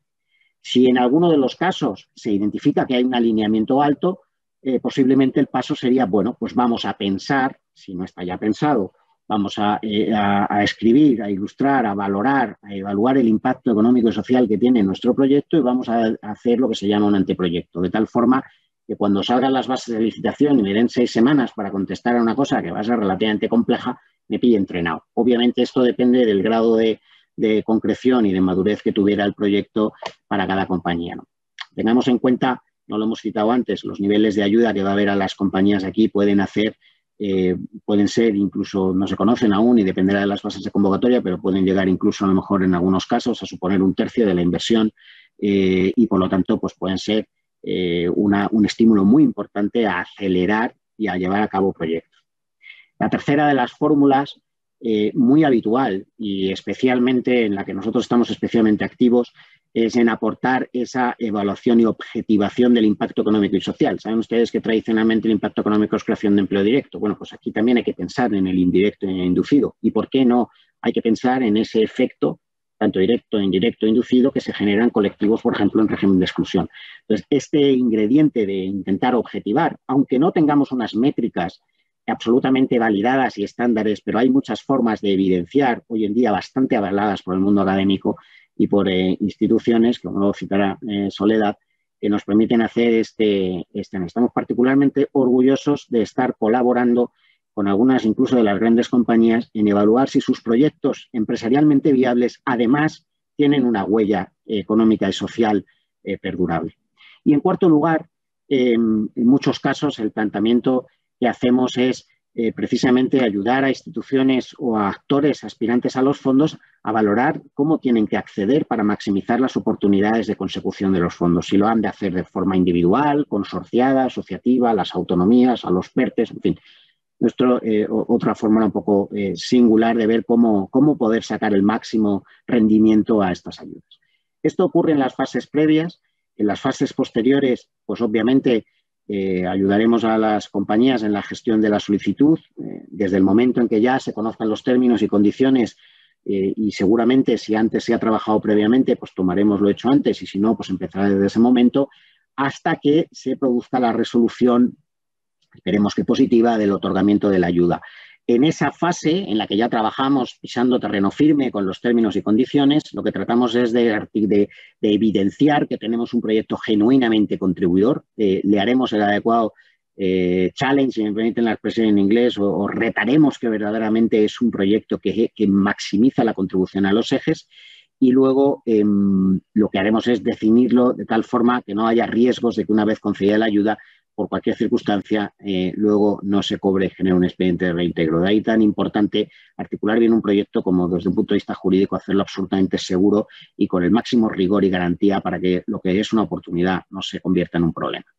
Y, por supuesto, pues después llegará el momento desde la resolución de la adjudicación hasta que efectivamente los fondos acaben en la institución adjudicataria, en lo que hay que ser, como decía antes, pues de un máximo rigor para asegurar que se cumplen los hitos, que se cumplen los objetivos con la máxima transparencia y que eso genera el cobro final de las ayudas. Es además un tema en el que en este programa pues, se va a poner especial foco por algunos de los países y de la Unión Europea. Y en todo eso, en general, pues obviamente hay dos elementos transversales. Este es un programa que tiene complejidad, en el que hay muchas cuestiones que hay que intuirlas, hay que basarse en la experiencia previa, hay poco tiempo, como decíamos antes. Entonces, por lo tanto, una función de asesoramiento técnico y legal permanente para identificar, primero, qué novedades hay, qué posibles bases de convocatoria. Hay una constante llegada de estímulos de las distintas administraciones y será a una escala muchísimo mayor a partir de ahora. Ayuntamientos, comunidades autónomas, diputaciones, administración central, en fin, que van a estar de una forma, diría, masiva produciendo bases de licitación. Por tanto, es importante entender qué oportunidades hay. Y luego, por supuesto, pues en muchos casos estos programas y estos proyectos tienen muchos actores a los que coordinar. Esto es un poco el rango de actividades que nosotros hace ya tiempo que estamos prestando a diversos sectores, pero voy a darle la palabra, si os parece, a Sole para que haga un poquito de análisis más detallado de este elemento de impacto económico y social. Sole, por favor. Sí. Hola, se me oye, ¿no? Perfecto. Bueno, pues buenas tardes a todos y muchas gracias por invitarnos, ¿no? a la plataforma. Como comentaba David, ¿no? Bueno, nosotros desde MES, ya desde hace bastantes años, trabajábamos en la necesidad de visibilizar las externalidades, tanto positivas como negativas, que tienen las compañías y que tienen los proyectos dentro de las compañías, ¿no? Con el objetivo de ser capaces de conseguir que el impacto social fuera uno de los drivers fundamentales de decisión y no solo el impacto financiero de los proyectos en el momento de decidir cuáles de los proyectos se llevan a cabo, ¿no? Y en ese sentido, pues hace ya justo un año nos unimos con entusiasmo a la creación de la cátedra junto con la Universidad Pontificia Comillas y CADE, la Fundación Repsol y Open Value Foundations, una cátedra específica para medir el impacto social, para investigar la medición del impacto social, desarrollar principios, criterios, metodologías. En esta cátedra, bueno, se hacen muchas cosas, pero bueno, por destacar, dentro de lo que tiene que ver con la parte de investigación, se crea un think tank al que pertenecen unas más de 40 organizaciones del tercer sector, de fondos de impacto, universidades, también empresas del IBEX, con el objetivo fundamental precisamente de establecer esos criterios, principios de medición del impacto social, ¿no? ¿Y esto por qué? Pues porque, como decía David, florecen metodologías, pero hay poco consenso a día de hoy. En este proceso, poco tiempo después de la creación de la cátedra, surge todo lo que son los fondos NextGen, ¿no? Y dentro de esto, la necesidad, como se ha dicho varias veces a lo largo de la charla, de demostrar el carácter transformador en los distintos ejes que interesan, ¿no? La Unión Europea, de transformación digital, verde, cohesión territorial, crecimiento sostenible e inclusivo, la necesidad de ser capaces de demostrar el uso finalista de los fondos en ese sentido y la capacidad transformadora de los fondos en ese sentido, da lugar a que precisamente todo lo que son las iniciativas de medición de impacto social cobren mucha más importancia, ¿no? Y en ese sentido, pues en un proceso de concurrencia competitiva para acceder a los fondos, la capacidad de las distintas organizaciones de poder demostrar en qué medida esos proyectos contribuyen a esos ejes de forma efectiva es fundamental, ¿no? En ese sentido, como ha comentado antes David, nos hubiera gustado unas orientaciones más claras por parte de las administraciones de cómo se va a medir el impacto social de los proyectos. Lo cierto es que no las tenemos a día de hoy, aunque, como decía David, ese espíritu social está muy imbuido en todo lo que es la filosofía de los fondos. ¿Bien? Si pasamos a lo que es la presentación, un poco lo que hacemos en nuestras metodologías, ¿no? Tenemos una fase inicial que tiene que ver con la definición, ¿no? De los proyectos en concreto, cuál es el marco, ¿no? Los ejes de análisis, es decir, en qué ejes impactan, en qué áreas impactan, y a partir de ahí, pues, dentro de los ejes de NextGen, ejes de los ODS, impactos, tipos de impactos socioeconómicos, medioambientales, etcétera, los stakeholders impactados, y definimos a partir de ahí lo que son las narrativas de impacto. Es decir, cuando decimos que impactamos en algo en concreto, en la cohesión territorial, por ejemplo, ¿por qué lo hacemos con detalle, ¿no? A nivel cualitativo? De modo que esto pueda enganchar con las fases posteriores de medición. ¿Bien? Utilizamos, no voy a nombrarlo, ¿no? Como sabéis, hay un rosario ahora mismo de metodologías, pues nos apalancamos en las más conocidas, en más utilizadas, no queremos reinventar la rueda en ese sentido, así como en los indicadores, digamos, más utilizados, y una vez que tenemos esas narrativas de por qué se impacta positivamente en los distintos ejes, procedemos a la medición, ¿no? Primero, aterrizando la cuantificación en indicadores específicos, algunos que puedan ser transversales, ¿no? Muchos tienen que ver, por ejemplo, con la creación que comentaba antes David, de impacto económico o creación de empleo directa, indirecta, inducida, catalítica. Pero dentro de las características del proyecto concreto y del plan concreto aterrizamos en indicadores más específicos, ¿no? En una siguiente fase, pues lo que hacemos es esos indicadores intentar cuantificar o monetizar el impacto en la economía generado por esos impactos de carácter social que hemos identificado, ¿no? Y finalmente, muy importante, pues todo lo que es un marco de seguimiento y monitorización del impacto social posterior de los proyectos, ¿no? En ese sentido, como decíamos, la financiación tiene un carácter finalista y en ese sentido tenemos que ser capaces posteriormente de demostrar que los objetivos a los que nos hemos comprometido en el ámbito social, igual que en el resto de ámbitos, pues los seguimos y los cumplimos, ¿no? Para evitar cualquier tipo de problema posterior. Entonces, todo lo que es la definición de reportings específicos de resultados en el ámbito social es una de las cosas que incorporamos, ¿no? Básicamente estos son los aspectos fundamentales. Gracias, Sole. Nos consta que este planteamiento de medición del efecto es algo que incluso en las administraciones actuales está metido en los planes de muchos ministerios y que algunas de las licitaciones van a ir en este sentido, como no podía ser de otra forma. Obviamente la eficacia de las políticas públicas también hay que medirla y hay que medirla de una forma finalista. En ese sentido, pues algunas de las iniciativas que están contempladas en el plan relativas a ver el impacto verdaderamente de las políticas de inclusión, del IMV y otros temas están absolutamente en la línea directriz de las administraciones. Como siempre, creemos que las ideas son buenas y las compartimos. La clave está en cómo las conseguimos aterrizar en el poco tiempo que tenemos y en ese sentido, pues obviamente también la plataforma del tercer sector, me permito pensar que puede también ejercer una actuación de empuje para que esas cosas se puedan llevar a cabo. En cualquier caso, para nosotros este es un ingrediente fundamental y aunque es verdad que lo estamos utilizando en general para enriquecer proyectos de la iniciativa privada, que como decíamos, pues son absolutamente ya convencidos de la necesidad de generar impacto social, aunque solo sea por una cuestión de reputación, pues nos parece que este es un ingrediente muy importante para diferenciar los proyectos en aquellos que son capaces de evidenciar y objetivar que efectivamente tienen impacto con números y poner, por lo tanto, el impacto social al nivel de otras disciplinas de análisis de los proyectos. Dicho eso, esto es sustancialmente lo que os queríamos plantear y solamente destacar que bueno, nuestros datos de contacto están aquí para cualquier circunstancia y pasaremos la presentación. Y bueno, pues en la medida que pueda ser, Maite o que pues no estamos a disposición para el tiempo que pueda utilizarse e intentar responder las preguntas de la audiencia si así lo estimáis oportuno.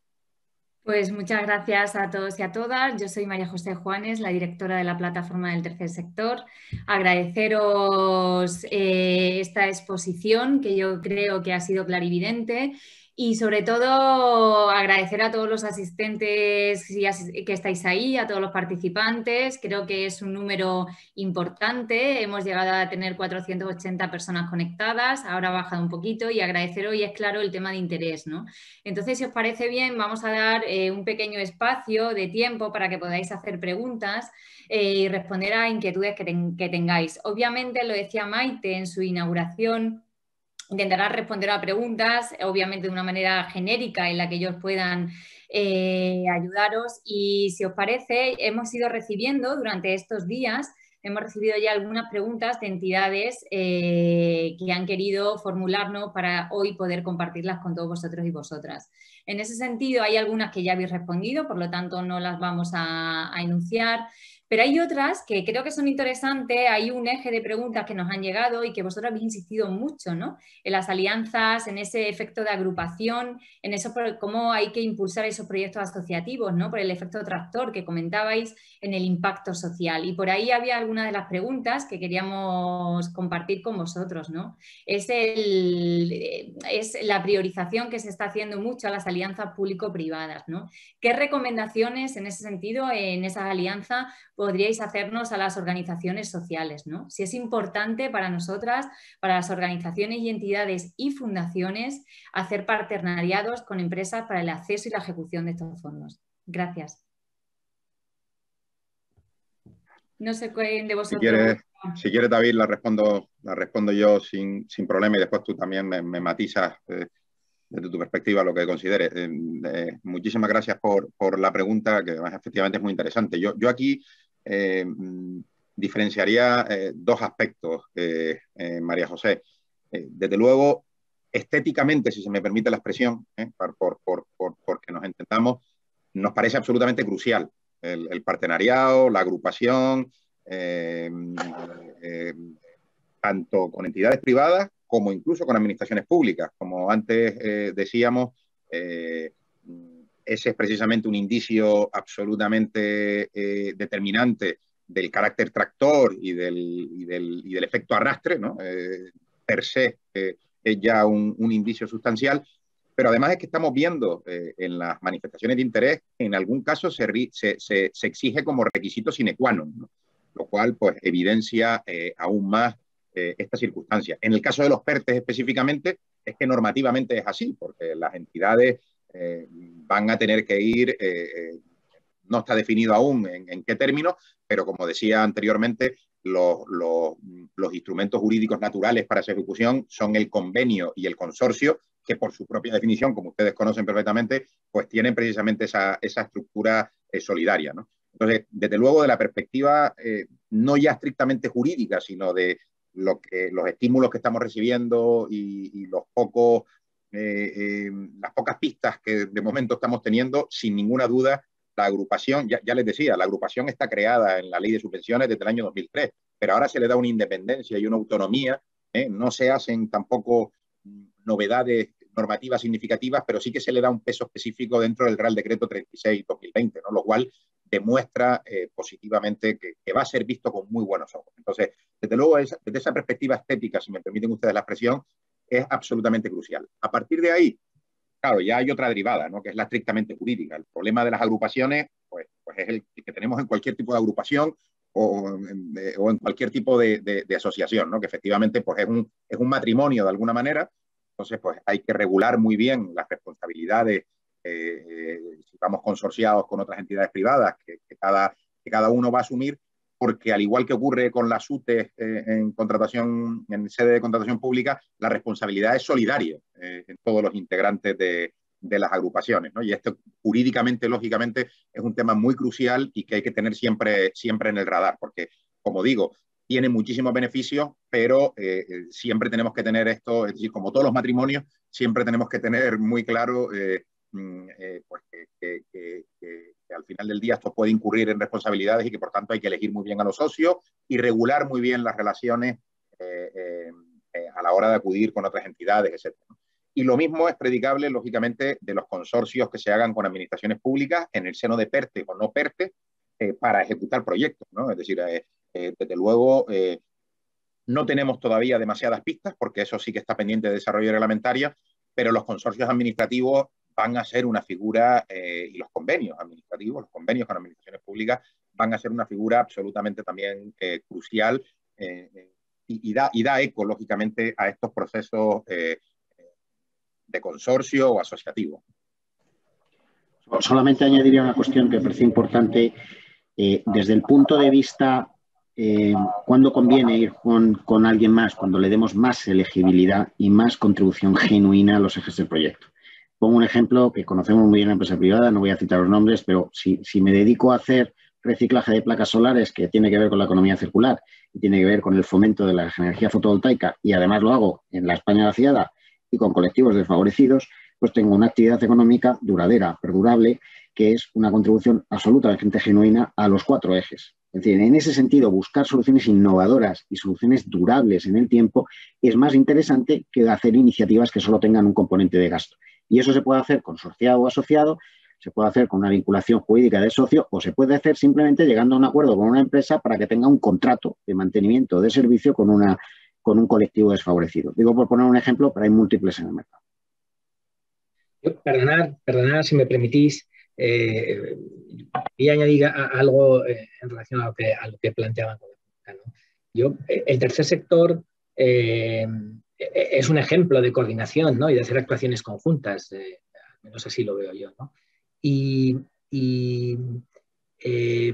Aunque haya sido ejemplo en eso, uno de los problemas históricos del tercer sector, desde que siempre estamos hablando, es el problema de la financiación del tercer sector, ¿no? Ahora, con todo lo que venimos exponiendo, se genera una oportunidad única, casi sin precedentes, ¿no? Y además, no solo para que se puedan acometer proyectos directamente focalizados en el tercer sector, en ejecución de proyectos, que las administraciones seguramente tutelarán y definirán, como se ha venido haciendo clásicamente, sino también proyectos más innovadores y novedosos que puedan permitir incluso el propio fortalecimiento del tercer sector institucionalmente hablando, ¿no? Y en eso es esencial seguir actuando de forma conjunta. Yo creo que David lo ha dicho de forma clara. Hay que ser imaginativo, hay que adelantarse. Y para no solo la plataforma, por supuesto, en la intención que tienen con el gobierno, definiendo con un alcance mayor o con un alcance más global programas o proyectos específicos que puedan al final repercutir en todas las entidades del tercer sector, sino a las propias entidades intentando proponer, y por eso hay que anticiparse y hay que adelantarse, su encaje en esas cosas que se les puedan ocurrir con carácter innovador para que puedan sensibilizar a la administración a la hora de sacar esos programas, ¿no? Entonces, hay una oportunidad muy grande, está todo no tan definido como sería deseable, pero esa actuación preventiva, esa iniciativa en diseñar cosas proyectos, programas, en plantear posibilidades, es esencial. Y es que para mí, vamos, el hacerlo de forma coordinada, consorciada y como viene actuando dentro del tercer sector, tradicionalmente es ahora más importante porque estamos hablando de cómo mejorar la financiación. Y además no solo una financiación que dependa de proyectos, si me permitís decirlo, no solo que dependa de esa financiación clásica del tercer sector.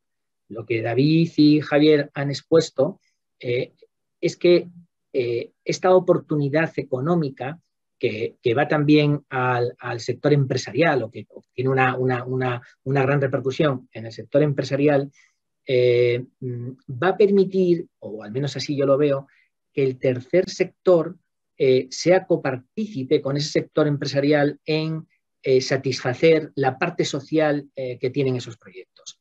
Y ahí pues no hay muchos interlocutores, no hay, digo, aparte del tercer sector, muchas entidades que puedan conocer cómo se satisface eso, ¿no? Y entonces es otra fuente de financiación que yo veo que está encima de la mesa y que hay que aprovecharlo, ¿no? Entonces lo de actuar de forma coordinada, consorciada y para poder plantear soluciones es esencial ahora más que nunca.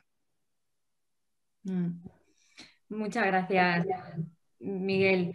Y toda la razón. Nos preguntaba también Gustavo en ese sentido, ¿no? Que cómo aterrizábamos esto y cómo llegábamos a las empresas. Pues yo creo que ahí lo habéis respondido un poco. Aquí no hay un mapa mágico, ¿no? De soluciones a base de mucha creatividad y de mucha información que todavía obviamente nos falta para poder aterrizar esto de la mejor manera. Voy a combinar algunas preguntas que nos han ido llegando estos días con algunas que están haciendo, sin demorarme mucho. Pero hay una que creo que al final compartimos todas y todas las personas que trabajamos en el ámbito de las organizaciones y entidades de acción social, ¿no? Del tercer sector en general. Y es que en la práctica sabemos que estos fondos y esta nueva programación europea y el instrumento del Next Generation, el plan que habéis estado explicando en este tiempo, al final está muy enfocado en la ejecución y desarrollo, ¿no? A esa transformación y recuperación económica, pero fundamentalmente el acceso es para las grandes corporaciones empresariales. Y ahí hay una inquietud y hay una preocupación del tercer sector, ¿no? Si quizás no podamos no tener ese acceso y nos podamos quedar atrás para acceder a la ejecución de estos fondos, ¿no? Sobre todo pues las organizaciones del tercer sector, que al final tenemos otra configuración jurídica y a veces hay ese miedo de podernos quedar, de no tener ese acceso. ¿Qué opináis? Si me permites, tomo yo, porque realmente, María José, no es así. Quizás en nuestra exposición a lo mejor se podría entender, pero primero, el plan, por ejemplo, tiene uno de los mayores componentes del plan, que es de ayuda a la PYME, es el componente número 13, 5.000 millones, es uno de los mayores capítulos de ayuda. Es más, a las pymes, en muchos instrumentos se les va a financiar y a ayudar, por ejemplo, en su propia transformación digital, a los pymes y a los autónomos, ¿no? Mientras que a las grandes empresas no se les va a financiar que vayan al cloud, por entendernos, o que usen inteligencia analítica, a las pymes sí, por entender que tienen una barrera de entrada. Por lo tanto, el plan está pensado también para las pymes o los autónomos. Es más, es verdad que puede haber tentaciones de que los fondos se administren de forma más rápida dándoselo a las grandes empresas, pero también está dicho, y no por nosotros, sino por la oficina de Moncloa, que aunque los receptores sean grandes empresas, van a tener que evidenciar que hay un efecto tractor en las pymes, en su cadena de suministro y demás. Entonces, bueno, solamente pues que es un matiz, como no podía ser de otra forma, y alguna persona ha hecho algún comentario, efectivamente la economía social es también la de los pequeños, la de los autónomos y la de las pymes. Y si me permites medio segundo, María José, porque va muy en la línea de lo que estabas comentando, fue la propia presidenta de la comisión, Ursula von der Leyen, la que ayer habló específicamente de las ONG como destinatarios naturales también de estos fondos.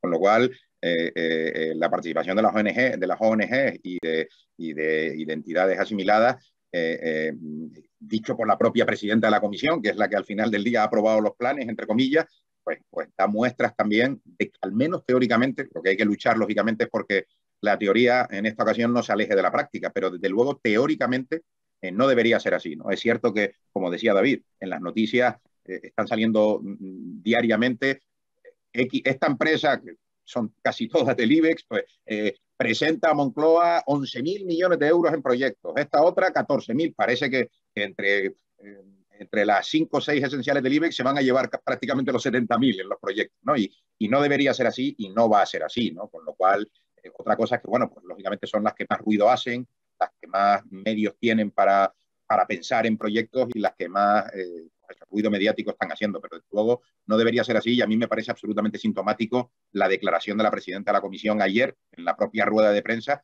que, como digo, habló específica y expresamente de las organizaciones no gubernamentales. Sí, es verdad, muchas gracias. Sí, es verdad que desde Europa ha habido una proclamación clara. Lo que pasa es que ahí todavía queda un camino para las organizaciones del tercer sector que recorrer. Otra pregunta, medidas de supervisión. Vosotros lo habéis dicho a lo largo de vuestra exposición y lo han vuelto a preguntar. ¿Qué medidas de supervisión se van a tener o se van a utilizar en los fondos para asegurarnos de que el destino llegue a su fin? Pues todas las del mundo. Es decir, lo que pretende Europa precisamente en esta ocasión es evitar lo que sucedió en muchos casos en la primera distribución de fondos europeos. Como ustedes conocen, en algunos casos funcionó muy bien, pero en otros dio lugar a multitud de reintegros posteriores por parte de las entidades beneficiarias, ¿no? Aquí va a haber, por así decirlo, y resumiendo mucho el tema, si me lo permiten, un doble control. Va a haber un control macro, un control a nivel macro por parte de la Unión Europea, verificando que las reformas y las inversiones se están llevando a cabo bajo las condiciones y los parámetros que la propia Unión Europea ha aprobado. Y de hecho, no se conoce el detalle, pero varias noticias de prensa lo anticipan. Ahora nos van a dar estos 9.000 millones en julio, pero se supone que el resto de inyecciones que nos van a dar en los siguientes meses y años van a estar un poco condicionadas precisamente a ese tipo de comprobación macro por parte de la Unión Europea. Eso en cuanto a los objetivos estratégicos, reformas e inversiones del propio Estado. En cuanto al proyecto micro, el propio Real Decreto 36/2020 establece que el organismo de control, como viene siendo habitual, es el IGAE, ¿no? La Intervención General de la Administración General del Estado, que ya lo venía haciendo con las pensiones en general y con las pensiones que provienen de fondos europeos en particular. Y aquí, claro, aquí lo que no puede haber es un malentendido en cuanto a que subvenciones a fondo perdido no significa subvenciones sin condiciones o exigencias. Es decir, son a fondo perdido porque no hay que devolverlas, pero están sujetos a una serie de condiciones, de requisitos, de exigencias, y en la parte micro del proyecto concreto, de la letra pequeña de la convocatoria, es el IGAE, las comunidades autónomas, el IGAE, quienes van a controlar que esto efectivamente se cumpla, ¿no? Por tanto, a nivel Estado, si me permiten la expresión, será el IGAE y los organismos correspondientes de las comunidades autónomas las que hagan ese control al proyecto concreto, al beneficiario concreto, y la propia Unión Europea, pues con la famosa expresión esta de los hombres de negro que todos conocemos, pues lógicamente nos hará ahí una due diligence muy, muy importante a nivel macro y a nivel de reforma. Se habla en prensa todo el rato del tema de la reforma laboral, pensiones, etcétera, que va a ser uno de los aspectos fundamentales que la propia Unión Europea va a examinar. Pues muchas gracias. Y ya terminando, para no abusar un poco de vuestro tiempo, os hacemos una de las preguntas que acaba de llegar al chat y que no sé si, bueno, yo os la lanzo, ¿no? Nos pregunta que cuáles son los criterios para definir en este marco de fondos lo que es una actividad económica perdurable, teniendo en cuenta que la estabilidad económica actualmente se define con conceptos como la volatilidad. Perdón. No sé si podéis responder, alguno de vosotros. Si quieres, bueno, la verdad es que, por desgracia, eso no está absolutamente tabulado y objetivado. Sí que es cierto que aquello que contribuya, pues aunque solo sea, por ejemplo, a los ODS, se debe de suponer, ¿no? Es verdad que la transposición de un proyecto en concreto a los ODS, que son magnitudes de altísimo nivel, a veces puede costar, Pero bueno, creemos que ese es uno de los retos, el rigor con el que, uno, los licitadores, los organismos que emitan subvenciones exijan que se evidencie esto, y dos, se valore después, y la capacidad de convicción y genuina argumentación que hagan los aspirantes a la ayuda, pues creo que van a ser los instrumentos. Tenemos que estar a las bases de convocatoria, ¿no? Y como decíamos antes, pues bueno, a diferencia de en el ámbito verde o en el campo energético, donde hay magnitudes para objetivar las cosas, pues aquí es un poquito más complicado.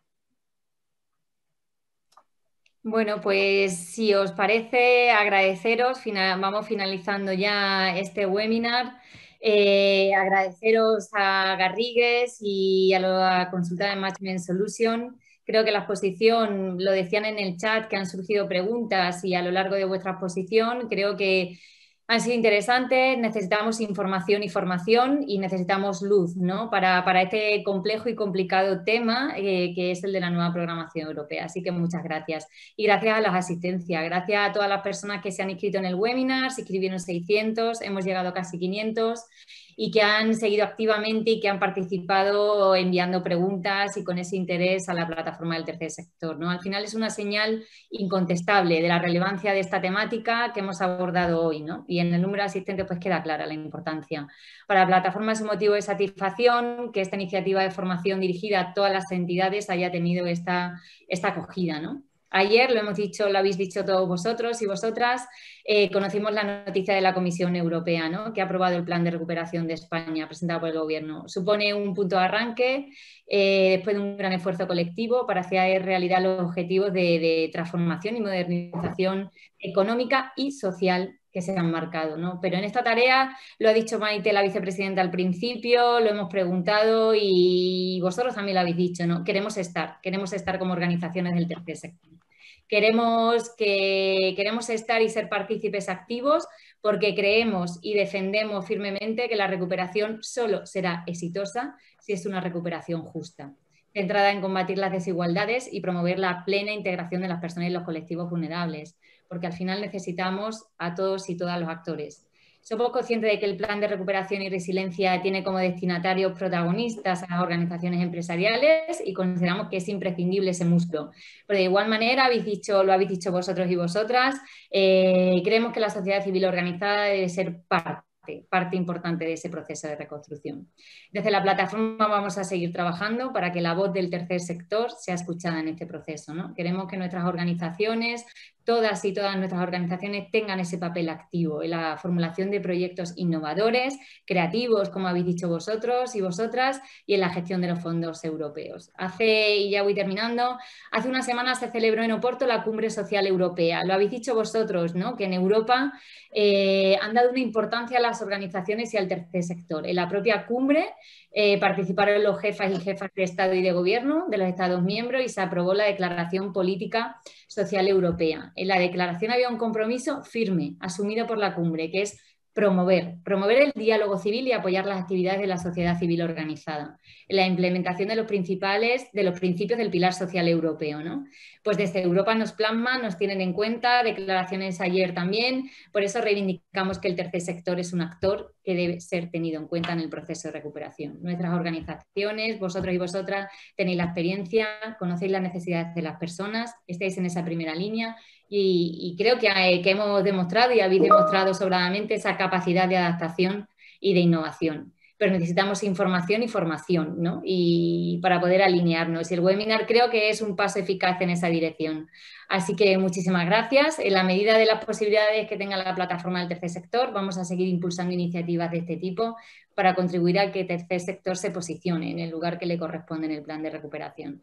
Así que os mandaremos información próximamente sobre el próximo webinar, que será el 8 de julio, en donde intentaremos dar una visión desde las administraciones general y autonómica, cómo van a implantar y a diseñar esa gestión de los fondos e intentaremos hacer una sesión más práctica sobre digitalización. Así que muchas gracias a todos y a todas y muchas gracias, repito, el agradecimiento a Garrigues y a la consultora Management Solution y a nuestra vicepresidenta Maite por ser esa persona tan cómplice, aliada del tercer sector y de la plataforma. Y gracias al equipo técnico de la plataforma, porque sin ellos no hubiera sido posible este webinar.